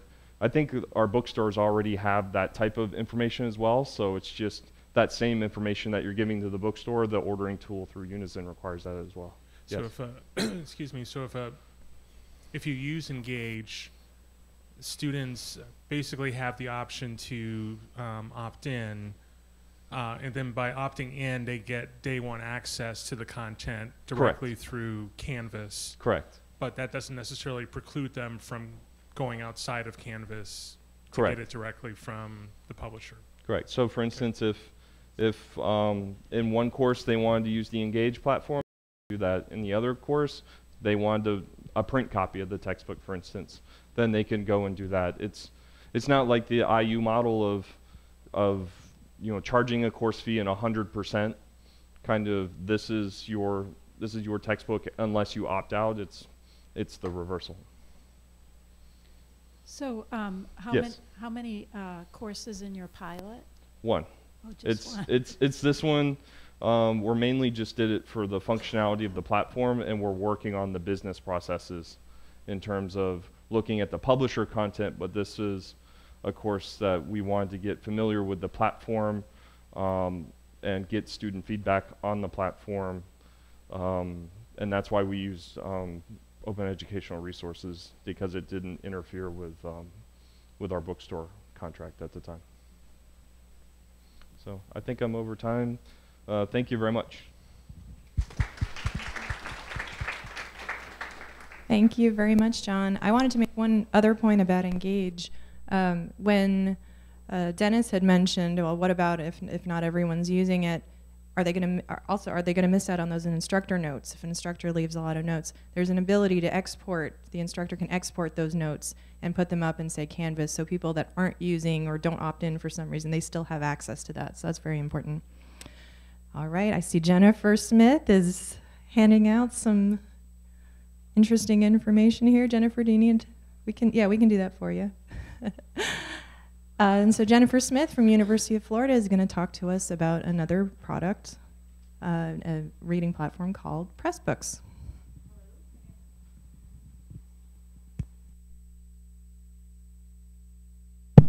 Hello. Okay, there we go. Okay. All right. So Pressbooks. Pressbooks is an authoring tool, and it's really pretty easy to use. It has a template capability, and you can set it up with CSS to provide whatever types of formatting you would like. It also supports updates. So one of the big selling points for it, I think, is that you can have faculty put content into Pressbooks, and it is outside of Canvas, and so that way they can update Pressbooks easily, and when students access the Pressbook content, it's automatically updated. So you're not having to go in and update your Canvas course site every time. Everybody who links to your Pressbooks book will have the updates automatically. So that's pretty darn handy, I think. It is web-based and it's mobile-based, so the books will show up on your mobile phone, your tablet device, or whatever. They can also be exported. Another one of the really great features is that you can link to specific chapters. So you don't just link to the whole book, you can link, deep link within the chapters. So that's a pretty handy feature as well. So this example, and so what I passed around those cards, there are 3 links on that card, and one of them is to this book, which is my UF instructor guide. So I have a hard time selling any tools unless I've used them. So this is my attempt to use Pressbooks, and I gotta say, first of all, it's not done. Okay, so you're gonna look at it and you're only gonna see one section of content there, and you're gonna say, well, this isn't a very good book, but it's not done. But you can see a lot of the features. You can put your own cover photo in. This is Creative Commons license. You can choose whichever Creative Commons license you would like. You can license each chapter with a different license. If you're, for example, pulling in content from someone else's Pressbooks that they have made available through Creative Commons, you can license according to that particular license. So you just essentially click on the Read Book button, and oh, there's the URL again. And this is just a screenshot of one of the pages, and you just write it like a Word doc almost. It's a little bit more tricky than a Word doc, but it's really not that hard to use. So I put this whole book together without actually even reading any instructions. So I just, and I'm probably a little bit more used to technology than the average bear, but it's pretty user-friendly, I thought. And here you can see I put an image in. It's really easy to make the image accessible. You do have to do that in a separate menu, but it's easy to do. So I also use this to teach a class. So last semester I taught an honors course on creative thinking. And for the second half of the semester, the students got to pick a project. And they decided they wanted to write a book. So I'm thinking, oh my gosh, we have only the second half of the semester to write a book. But they wanted, and they were adamant about this, they wanted to write a guide for freshmen to tell UF freshmen all the things nobody ever told them. So, of course, I thought, well, I don't have any money to actually publish a book, but I have available to us at no cost Pressbooks. So it actually worked great. What I did is and there's a link to that as well. I will tell you this was a small class and we only had a few weeks to do this, which is why when you look at it, you'll go, there's not very much here. But it was just enough for them to get a sense of organizing themselves and putting together a project and that sort of thing. So that's really all we were trying to do. So what I did is I set up the template for them. So I did the CSS styling for them. And they liked what I had in the faculty guide. So you'll notice that it has pretty much the same formatting. So I put the faculty guide formatting in there for them. I trained one of them on how to do all the formatting so that the formatting would be consistent, because I had 7 people, I gave all 7 students accounts, but they all put things in differently. So then one of them I worked with to go through and actually format everything so there would be some kind of consistent formatting. And you know, my formatting person was a freshman, so it was really pretty easy to use. Once I sat down with her, showed her how to do it, she went through and did all the formatting. So it's really pretty easy to use. So how many times have I said easy to use? Quite a few times, right? So, so really, if a UF freshman could do it. So my tips for anyone who's interested in doing this is provide some technical support to set up the CSS template. So I've talked with the instructional design units on campus about supporting faculty in doing this. You want to pick out the plugins that your faculty might want to use. There's a whole list of them in there. And I didn't really use any of the plugins. The only plugin I enabled was the table plugin, because they wanted to be able to list their the campus food, because that was like the #1 thing they wanted in that guide was food. So it took us a bunch of playing with the table tool to actually get it to display the way they wanted. But once that was set up, they were off and running. So identify the plugins that your faculty might want to use so that you can have those enabled for them and really show them how things have to be set up using whatever tool it is they want. And then what's really important is to show them how to make it accessible. So it is largely accessible by design, but you do have to go to a separate window to put in your alt text for your images, and that is a little bit clunky. So you need to show faculty how to do that. And I had a hard time kind of explaining to my students why accessibility was important, and they didn't really get it. So I ended up going in afterwards and putting all their alt tags in for them because they never really quite got it. But anyway, hope faculty would be a different story. They would understand. So I don't really have much else to say about it, but I thought folks might have questions. So any questions? So my call to action for you is to put something in a Pressbooks book, a faculty guide, instructions on something, you know, anything that you can show faculty how the tool works and what it will do, and just put it out there for them. And that at least helps you get faculty to know that it's there. So that would be my suggestion. Yes? Can you say a little bit about once a book is developed, how you might, once a book is developed, how you might link to it or embed it or position it within a Canvas course? Yeah, so in the actual interface, you just go in and grab the URL for either the chapter or the whole book, and you can put it in your Canvas course site as a link. I think you can actually pull it in an iframe in your Canvas course site, but I did not do that because I didn't actually want that. Oh, and you can actually enable comments for it too. So you can do allow comments as if it were a blog, so people can comment on it that way. You can also enable hypothesis, which would allow in-text annotations if you wanted to do that. So that's something else that you could do that would be handy. Yeah, Etienne. So I can talk a little bit about that. It's on the open web, so you can link to it as you would any other site on the open web. You can also launch a book via LTI from a Canvas course. And one of the things we're working on with Book Oven is some of their plug-in support for better LTI launches, better single sign-on launches, if you want to provide access, authenticated access, but not necessarily through a course, and then open web access as well.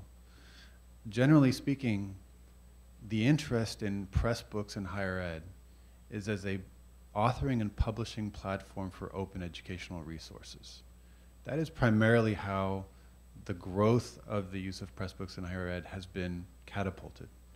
Pressbooks started as a publishing platform for aspiring novelists who couldn't get a good deal with publishers. But they found traction in the open educational resource community in higher education. At Wisconsin, there's something like 120 books published through Pressbooks. At Ohio State, something on the order of 80. IU's got about a couple dozen. In aggregate, we've got 300 or 400 books total across the consortium. Many of them are sort of published openly, and you can see them. There's sort of if you take that URL, you slice off everything after unizin.org from most institutions, you'll see a catalog of textbooks. And you can see the catalog and make a catalog of books available. You can also now clone books. So if you see a book that Wisconsin has produced and it has a bunch of subject matter that's pertinent to the project you'd like, if they make cloning available, you can clone that book and get a copy of it and start editing it and creating a derivative work.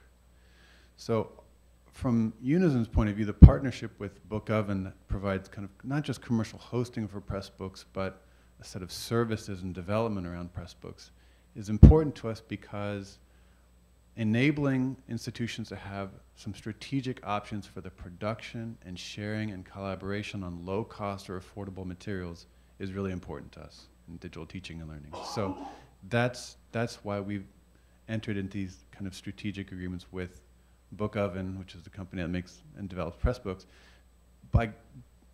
By doing that with them, we also now represent, I think, over half of their customer base. So we have more influence over their roadmap development. So there's a vibrant Pressbooks community. It's mostly around authoring and publishing. Underneath the hood, it's WordPress. So any WordPress plugin actually can fit into Pressbooks books. So one of the most popular kind of plugins, Jennifer mentioned one of them is Hypothesis around annotation, but another plugin is called H5P, and that allows, essentially gives you a suite of embeddable assessments that you can put into your content. Everything from multiple choice questions to more sophisticated assessments. So while it's traditionally, in the name Pressbooks, traditionally invokes the idea of producing books and textbooks, actually there are very different types of content models that are being produced via Pressbooks. things that really take to heart formative assessments and the integration of formative assessment techniques in content experience. So there's a lot going on. We should probably do a better job at Unizin of promoting sort of an aggregate catalog. But the community site is a pretty active Pressbooks group, and you can learn a lot there about who's active and how to get access to their catalogs.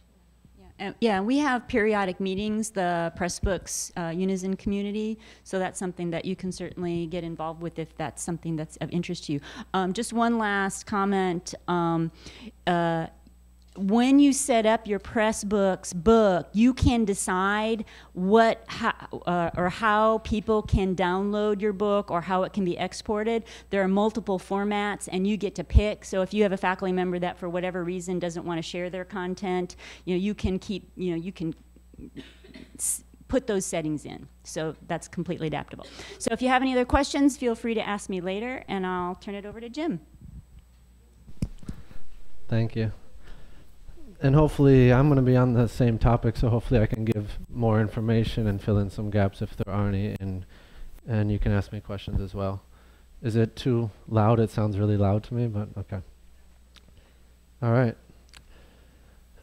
So my use case is a little different, and I like what you've done, Jennifer, with kind of self-authoring something and using it in that sort of way. My story is going to be a little bit more about, I was actually approached to use it. No one really told me to use it. There was no strong initiative behind it, like top down, someone told me to do it. It's more of a faculty came to me with a question, and it was just came to be the solution to it. So I'm going to walk you through that kind of conversation to start, and then get into some more details as we go.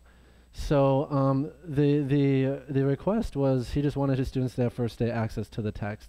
It's a American government course, high enrollment, like 300 students per semester, and he noticed that there was some, especially in those first weeks while they're waiting for aid to come in, etc., there was a lack of like them looking at the materials and actually utilizing them. So that was his original question to me, and he presented two pieces of material, and he said, can I use these? One was the OpenStax eText. There is an American government title that OpenStax created, and he did his postdoc at Rice, so he has some sort of like connection with them, and he's like, I trust this source, and I want to use it. How can I use it? And he liked that there were some ancillaries, some basic PowerPoints and test banks there that he could leverage. And then his questions to me was about more the design of it, like how can I manipulate this material, manage it, and put it into practice?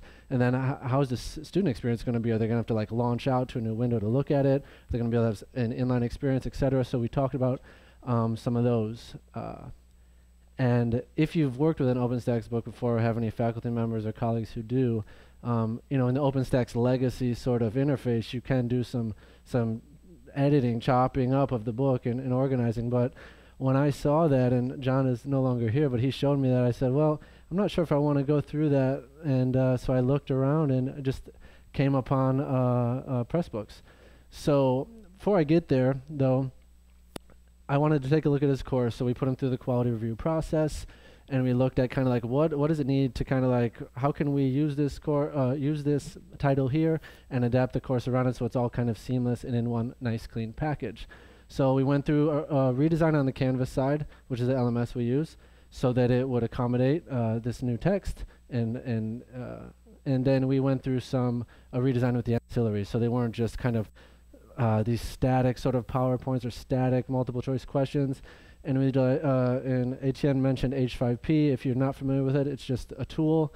It's an open tool that you can use. You don't have to pay to use it per se. You just go in there and you can make your PowerPoints more interactive by adding audio, video. You can make the multiple choice questions. You can take multiple choice questions and put them in a variety of different formats. So I would encourage you to present that to designers who may work on your team or whatever, because it's quite powerful. Internally, we're working on a way to get GradePass back too, integrating it with a widget that we currently use. So right now, it's kind of tough to get grades out of there into Canvas, but it's happening. So as I mentioned, we landed on Pressbooks, and he was just like, whatever platform you use, like, I trust you. You're my designer, because I'm an instructional designer. He was like, whatever you choose to do it, like, I'll be the subject matter expert, you be my designer, and we'll just go to work. And I'll talk about the timeline here in a minute. And we wanted this together. We decided that we wanted it to be kind of an inline experience. We didn't want them to have to leave Canvas at any point during this process. So I'll talk about how that happened towards the end. I don't know if this would be a typical timeline if you were going to go to production with stuff like this, but we had an aggressive one, and we did it in a couple months, and we were able to do it in a couple months' time because it was winter break, and because there was a small incentive with the winter conference, and there were a few things that came together to make a perfect storm of things. But first contact was in October, late October. We did his quality review in mid-November. We enacted those changes to sort of accommodate this new book that was coming into the platform.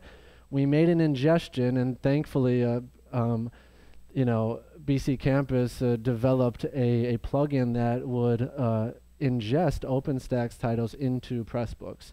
Now, thankfully, it no longer does. This may not be in use for you guys if you go to adoption now, because we're transitioning hosting to Pressbooks, and I'll talk about that in a minute. So all these plugins may not be immediately available to you, but we were able to bring over the OpenStax textbook in a development area, sort of then get it over to production, do some HTML sort of work on that to make it clean and look good. It wasn't too horrible. It did take me most of the semester, though, to finish all the formatting on it. So, I mean, I was a one-man team on that. If you have development teams, people who are more adept at sort of coding and going in the back end and cleaning stuff up, they could probably do it in a week, So, as I mentioned, so we used the winter conference to kind of incentivize. There was a small stipend offered to the faculty member, and that helped us to get the redesign done by start date, which was right there. Finished product.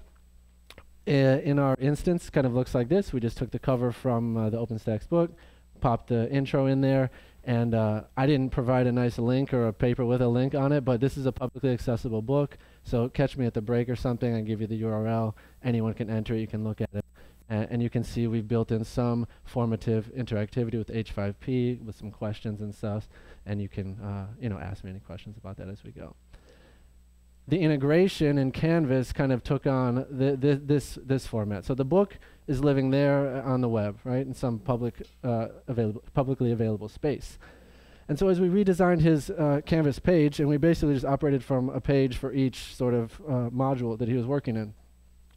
This page had sort of tabs built in that we just kind of coded in, and then students would be able to read through, watch any videos, and get a little bit of an introduction, click the book directly from here, and launch out, or when they get to the bottom, they can click next, and it takes them to the actual inline text there in Canvas. So there were kind of two options there, and that's kind of where the redesign took us.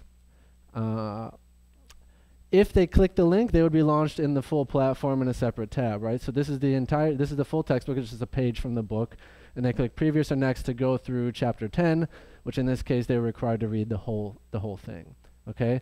But when you're in here, you'll see this page, if you look, is a pretty large page when it comes over. There are features that are pretty straightforward to use, as Jennifer mentioned. It's not too complex as far as the WYSIWYG, the editor right there. You can just insert these sort of next page marks if you wanted to chunk the content, and you can create as many pages as you want out of it. We chose to keep longer ones. That was the professor's decision. If you didn't choose to click the link and press next in Canvas, you would just get this. This is the inline experience. We weren't able, and I'll talk about technical challenges in a little bit, we weren't able to leverage the LTI features at current. But via link, if you just put the link in a Canvas, as you're creating your Canvas module, if you just create link open, not in a new window, right, to open there, in Canvas itself, it will appear for all practical purposes just like it would with LTI, except you have a gray bar at the top that they can choose to launch out. So we had good success with it.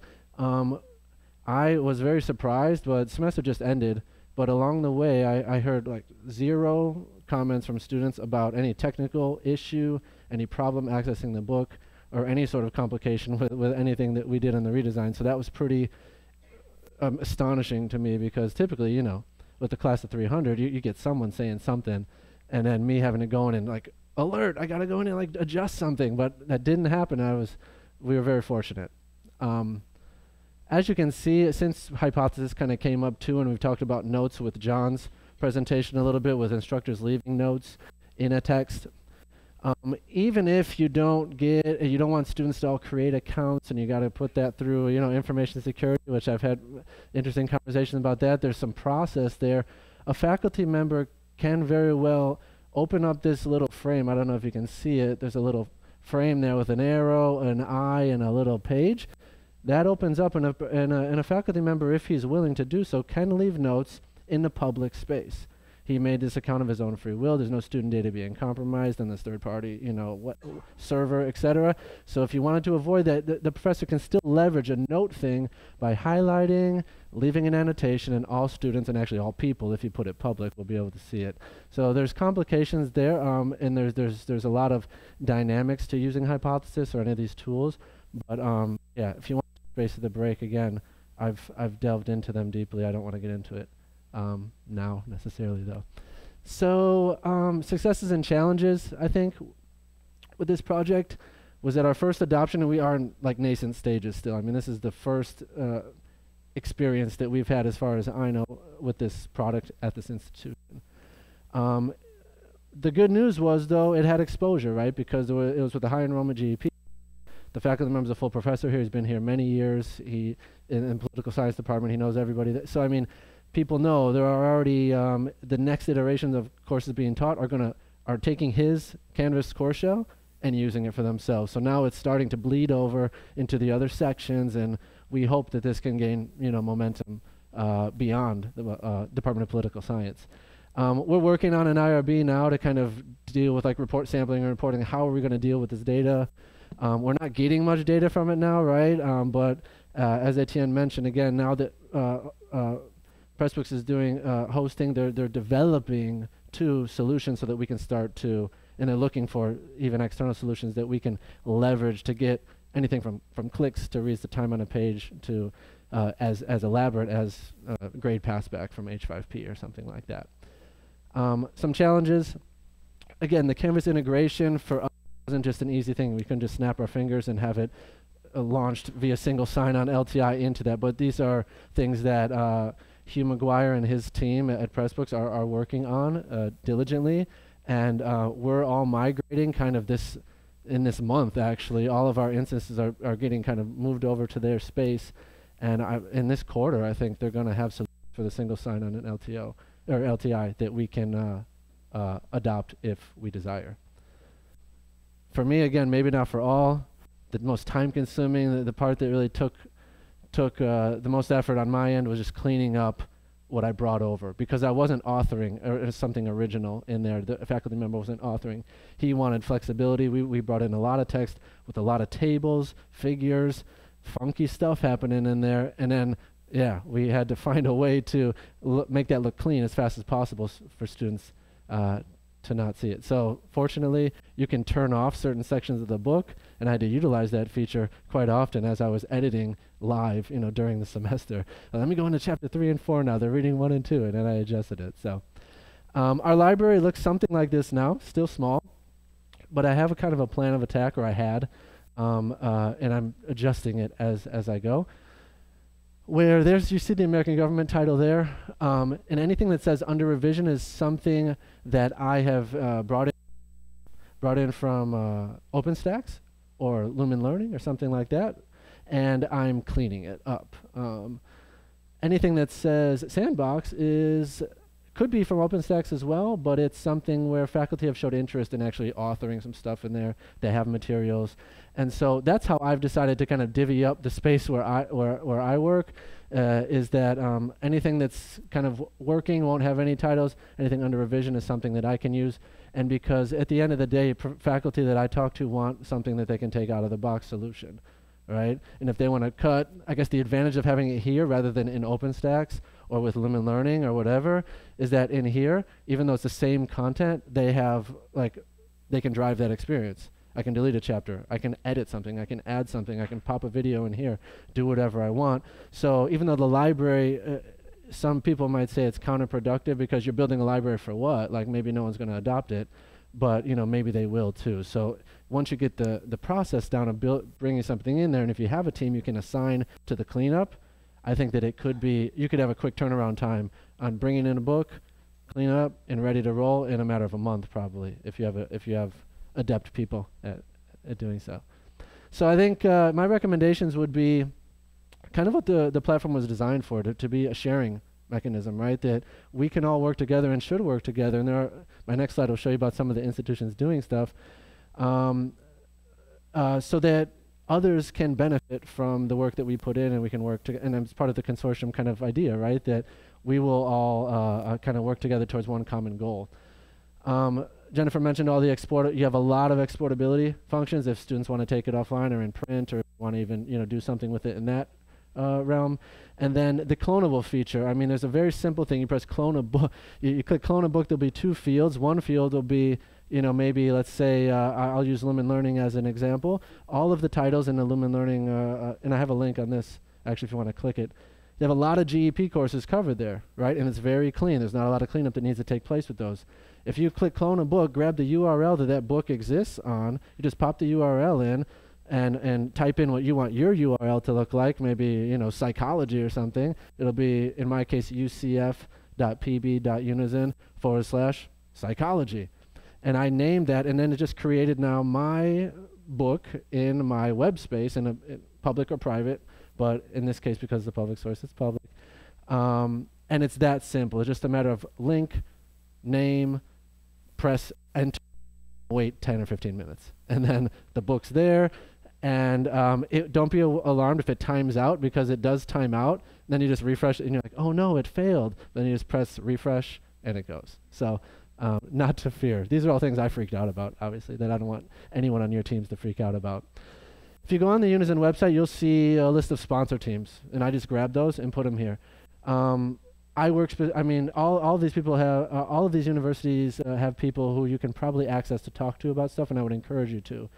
The best conversations I've had to date, you have Michelle Kelmer at Indiana, you have, Julie and Amanda at Penn State, you have obviously Steele Wagstaff, who has been using Pressbooks for a very long time at Wisconsin, Madison, and he was, and Carleen knows, she's smiling in the back, he was like my mentor in this whole process, and he's very willing to do that, and all the people I mentioned are willing to have conversations. I've sat on WebExes with them numerous times in the process, and I'm sure there are more here, Jennifer, I know at Florida, and so please utilize them, utilize these institutions, because they really do want to participate with you.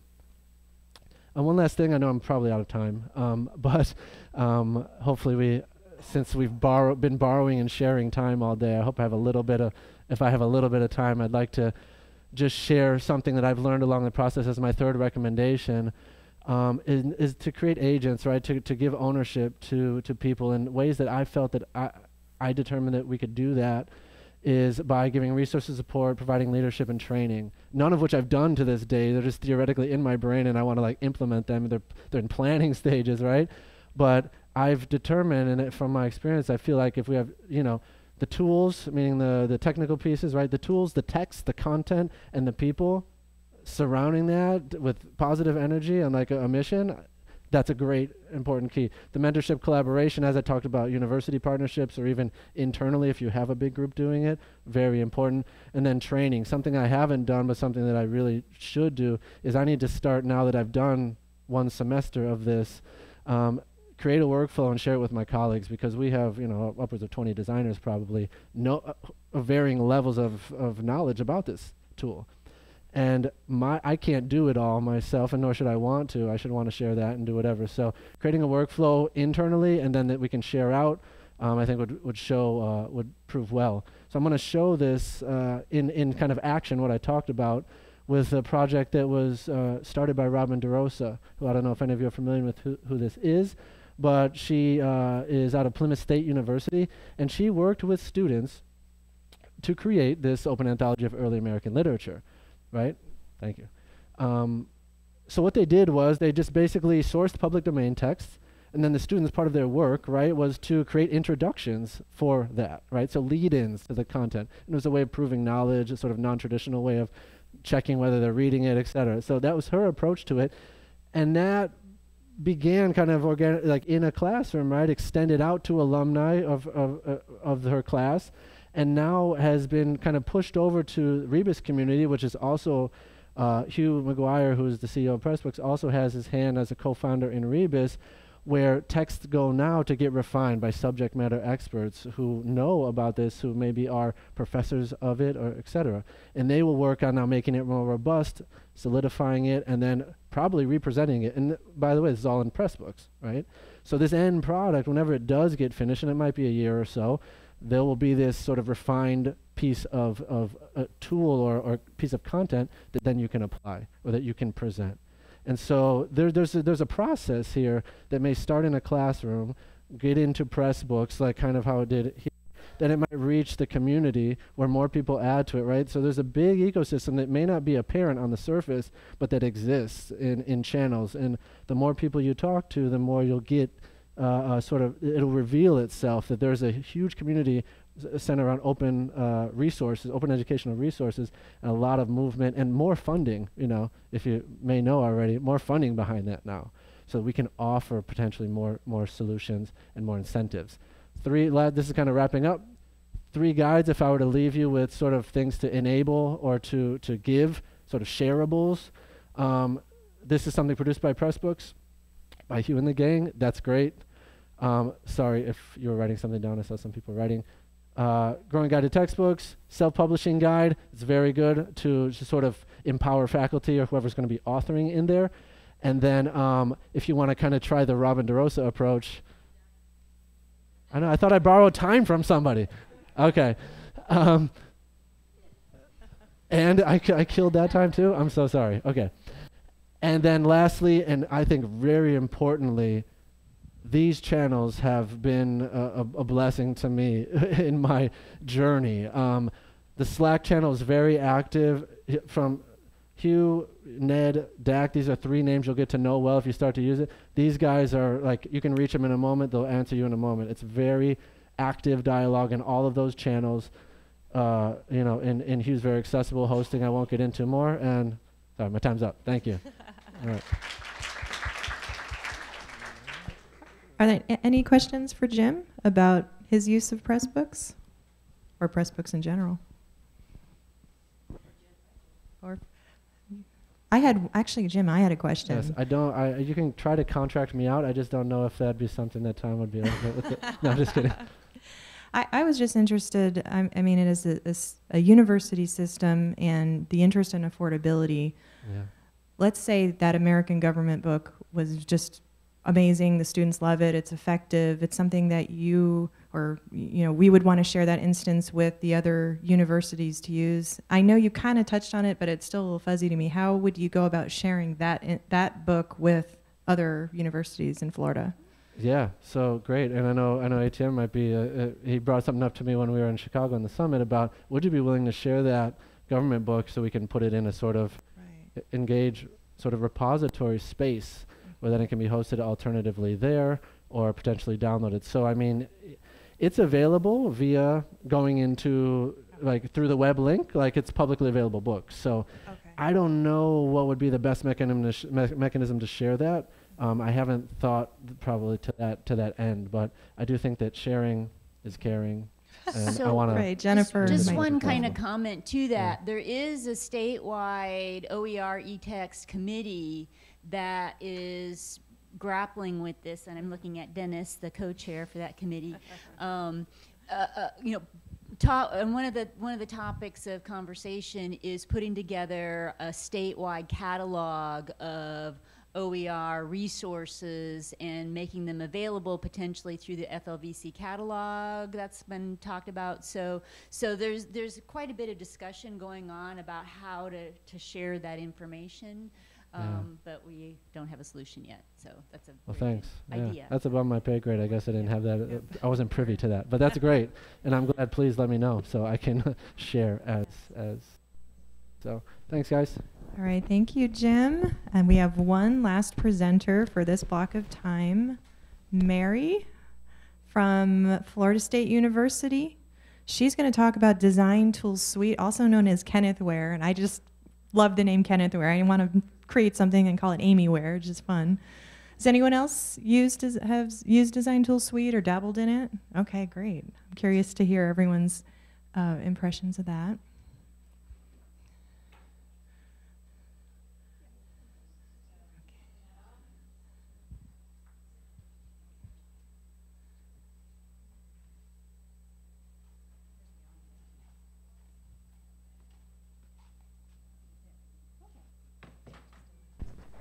Is that on?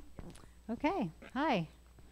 I recognize some faces from our Florida executive meeting that we had in Utah. I'm new to Unizin, though, learning a lot. And that when they give you the survey that says, "Do you use design tools?" you may actually have to present. So if you say yes, so let me go ahead here. I work at the Office of Distance Learning. I'm the Assistant Director for Technology. I'm once removed from this tool, so I'm not like the last couple of presenters who actually worked with the tool extensively. I was one of the ones who helped get the contract and purchase it and put it on our site, and now it's kind of exploded, and people use it. The instructors use it, and our instructional support faculty at the Office of Distance Learning use it extensively. Let's start with kind of, for those of you who don't know really what it is a sole source because it's the only kind of tool in its existence that works this way with Canvas right now. It creates content theme blocks so that you can design courses that sort of have the same theme or universal look, and templates that you can put content blocks such as grading scheme or something like that on there. So it does have an accessibility checker too for the pages, which is really nice. And bottom line, a way to make Canvas courses look pretty. So there are 3 tools. The first tool is where you design your templates and you create the theme blocks, your theme, icons, all those kinds of things. You can pull in images and make your pages pretty. That's the content editor tool. The multi-tool, which has been really helpful for us, is where you can take one module and copy it many, many, many times and then just change the words inside or the content inside, and you don't have to go through all those clicks. So I don't know how many of you actually designed a Canvas course from scratch, a distance course, which is fully online. There are a lot of clicks, and this removes a lot of that. And then you can also, there's an upload an image, and you can kind of craft it the way you want and embed that image, and that's used in our institution for home pages a lot. So I want to go, step back a second and tell you about where we are with our Canvas transition and how we came to this point, because we had been in Blackboard for almost 20 years. And so we were so immersed in Blackboard, and I don't know if you know about Blackboard. When you copy courses over, they copy the copy.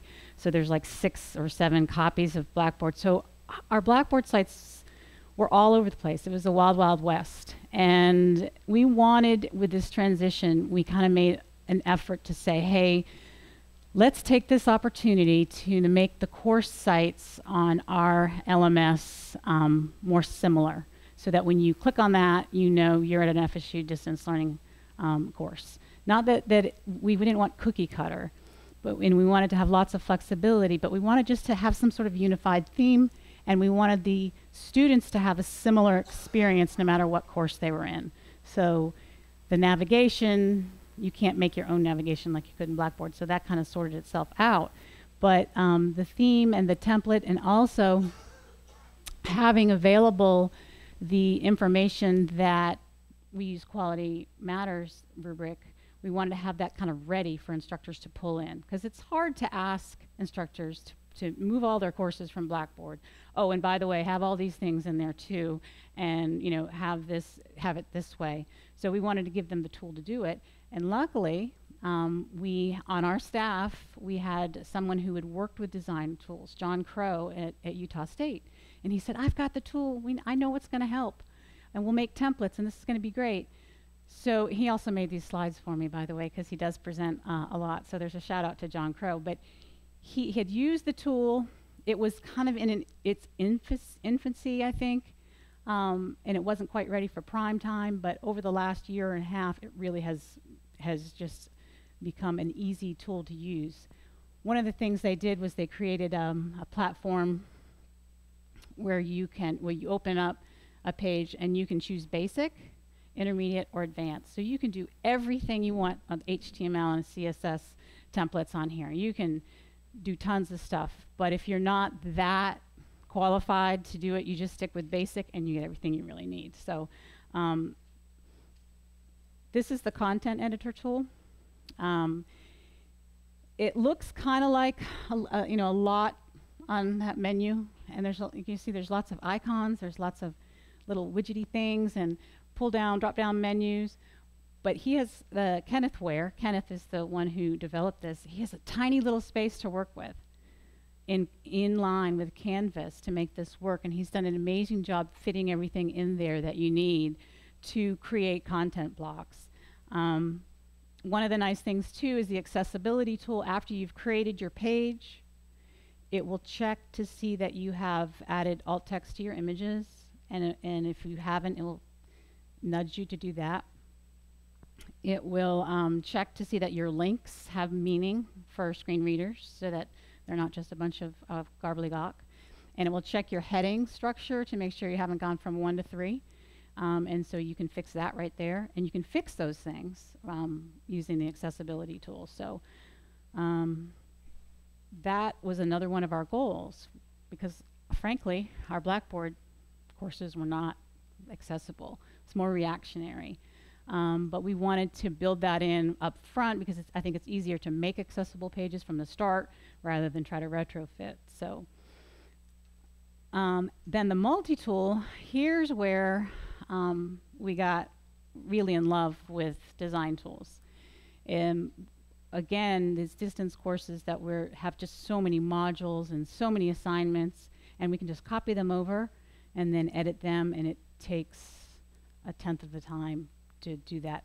For instance, setting up an assessment, you can click the assessment, decide what kind of assessment it is, how it fits into your gradebook, what the percentage is, what the points are, put in a rubric, and then you just copy that, and all those assignments for all your modules, or you can have several different types, but we'll have those settings already, so you don't have to do the settings over and over again for each assignment. So that was nice. And then they have a due date modifier. So even if you do put the due dates in the first one, you just go to that special due date modifier page and change those. And then this is just a picture of the of Ruby Diamond, Westcott. Upload embed image tool is mostly used for our home pages. So I'm going to show you our course sites hopefully in a minute so that you can actually see what we did with those. Again, the advantages we found was the unified look, so that you know where you are. You're in a distance course at FSU, and you know how to get to places, and has the templates for all the things that we use for our quality matter checks, and then the accessibility tools to help people make accessible pages.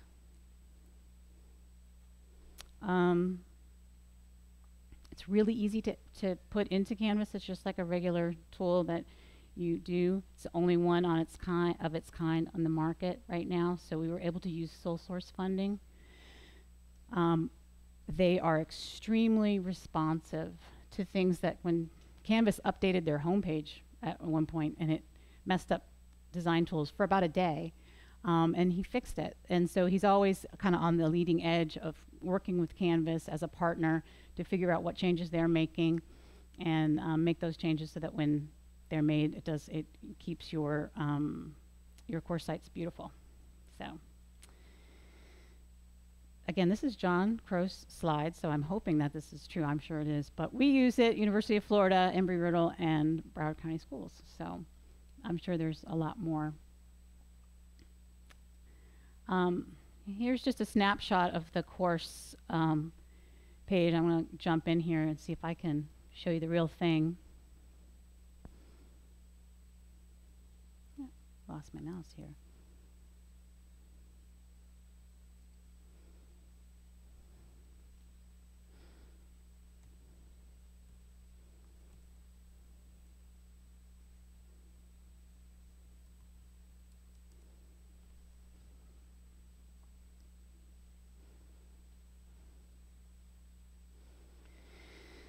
All right, so this is a course page me see if I can get this a little smaller so you can see the whole thing. Oh, it's too small. That has the image here. It's funny that it's not pulling in correctly here because that's supposed to go all the way across. It does usually. But we created templates that have like the Start Here button and the syllabus button. So if you start here, that goes to a course that has the instructor information, the syllabus and schedule, where to get your materials. All of these things are included in the Quality Matters rubric that, hey, if you're having a distance learning course, you need to make sure you have all this information up front. So these content blocks would have been so difficult to type all and put all this stuff in, but because we put the templates in there, they just pulled that in, and a lot of it was just changing it to your own things. Let's go back to home here. We also had a syllabus template so that all the information that was supposed to go on their syllabi was already ready for them. They just had to change the words in there. Course materials, learning objectives, course materials again, student responsibilities, grading policy, those kinds of things. And then the modules themselves, some people use this and some people don't. So let's see if this course does.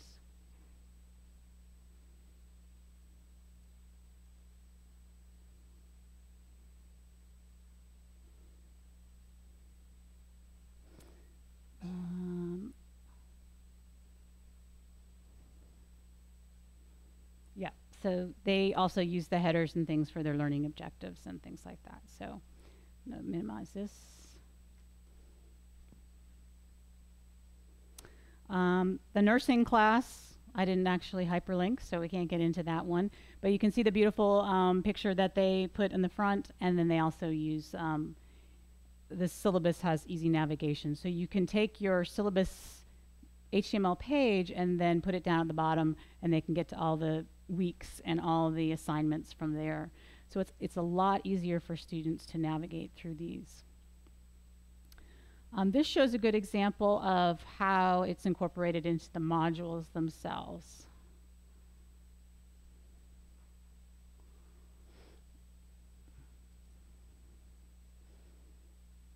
And these were live spring courses, I think, for the most part.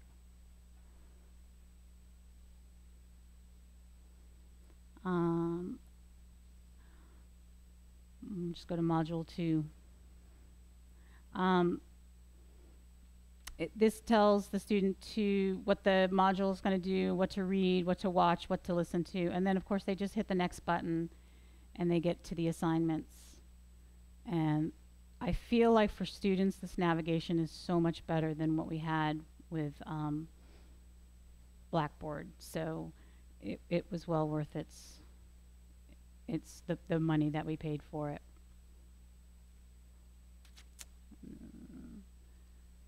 And then this one has been really built out. I think this is the course that Dr. Crow teaches at Utah State, so he helped this person design this too.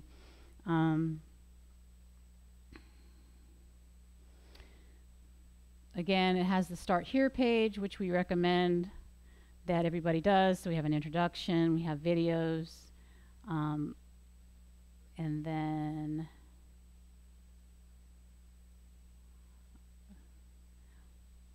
the modules themselves are just full of content, and they're full of block content that they use to over and over again. So they were able to use the module tool, the multi-tool, to do that.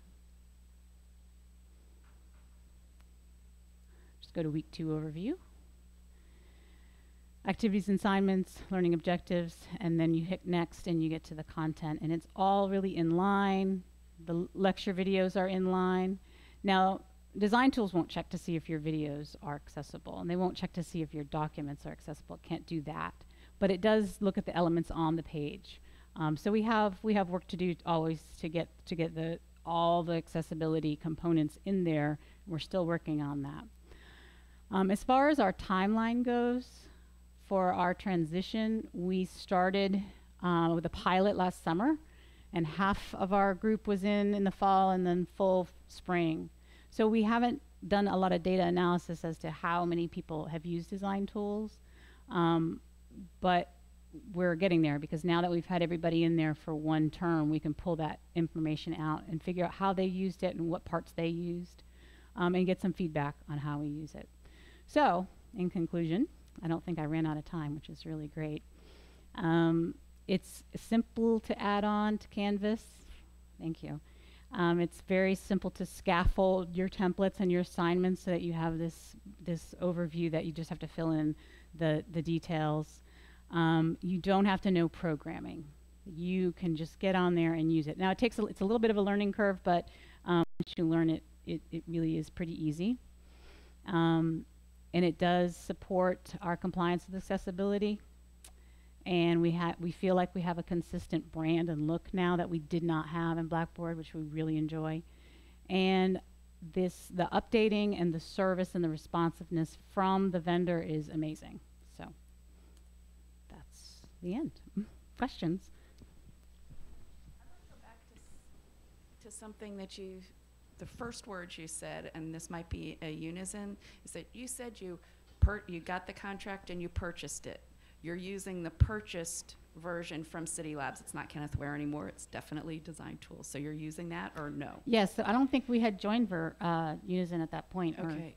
Because one of the issues that I had brought up to Dr. McCullough about a year and a half ago is the Unizin, what you get with Unizin is not any of this. It's a much different, it's the open source that has stopped being supported, which is why I didn't present on it here. I was asked to present on it, and I emailed whoever it was back, and I said I was all ready to Doesn't work. I was already ready to do a presentation, because we built out, I think we're one of their biggest users. We built out extensive library, but I said I don't want to present on something and then they're going to go to the Unizin version and not have all that stuff. So has it changed? Because we're contracting with City Labs Direct as well, bypassing the Unizin product, but it would be version, the open source that has to be hosted and doesn't get updated. It would be great if what came through Unizin, kind of what you're doing with Pressbooks. Honestly, when I sat through a Pressbooks user community meeting with Jennifer that she invited me to, I laughed and said, this sounds exactly like what has happened with Design Tools. I said that the core that was with Unizin didn't necessarily fit the full bill, and that people who really liked it went out and purchased it directly. That's where you get the direct support. It's Yeah, that would be great if we could get the real one. Yeah, if Unizin could pull that off. This stuff, it's with it, it's vastly different. It's not just a little off. It's not even the same product. Okay, that's good to know. And I didn't think there was a Unizin contract with it. And like I said, we purchased it a while back, and I'm not even sure we were in the group.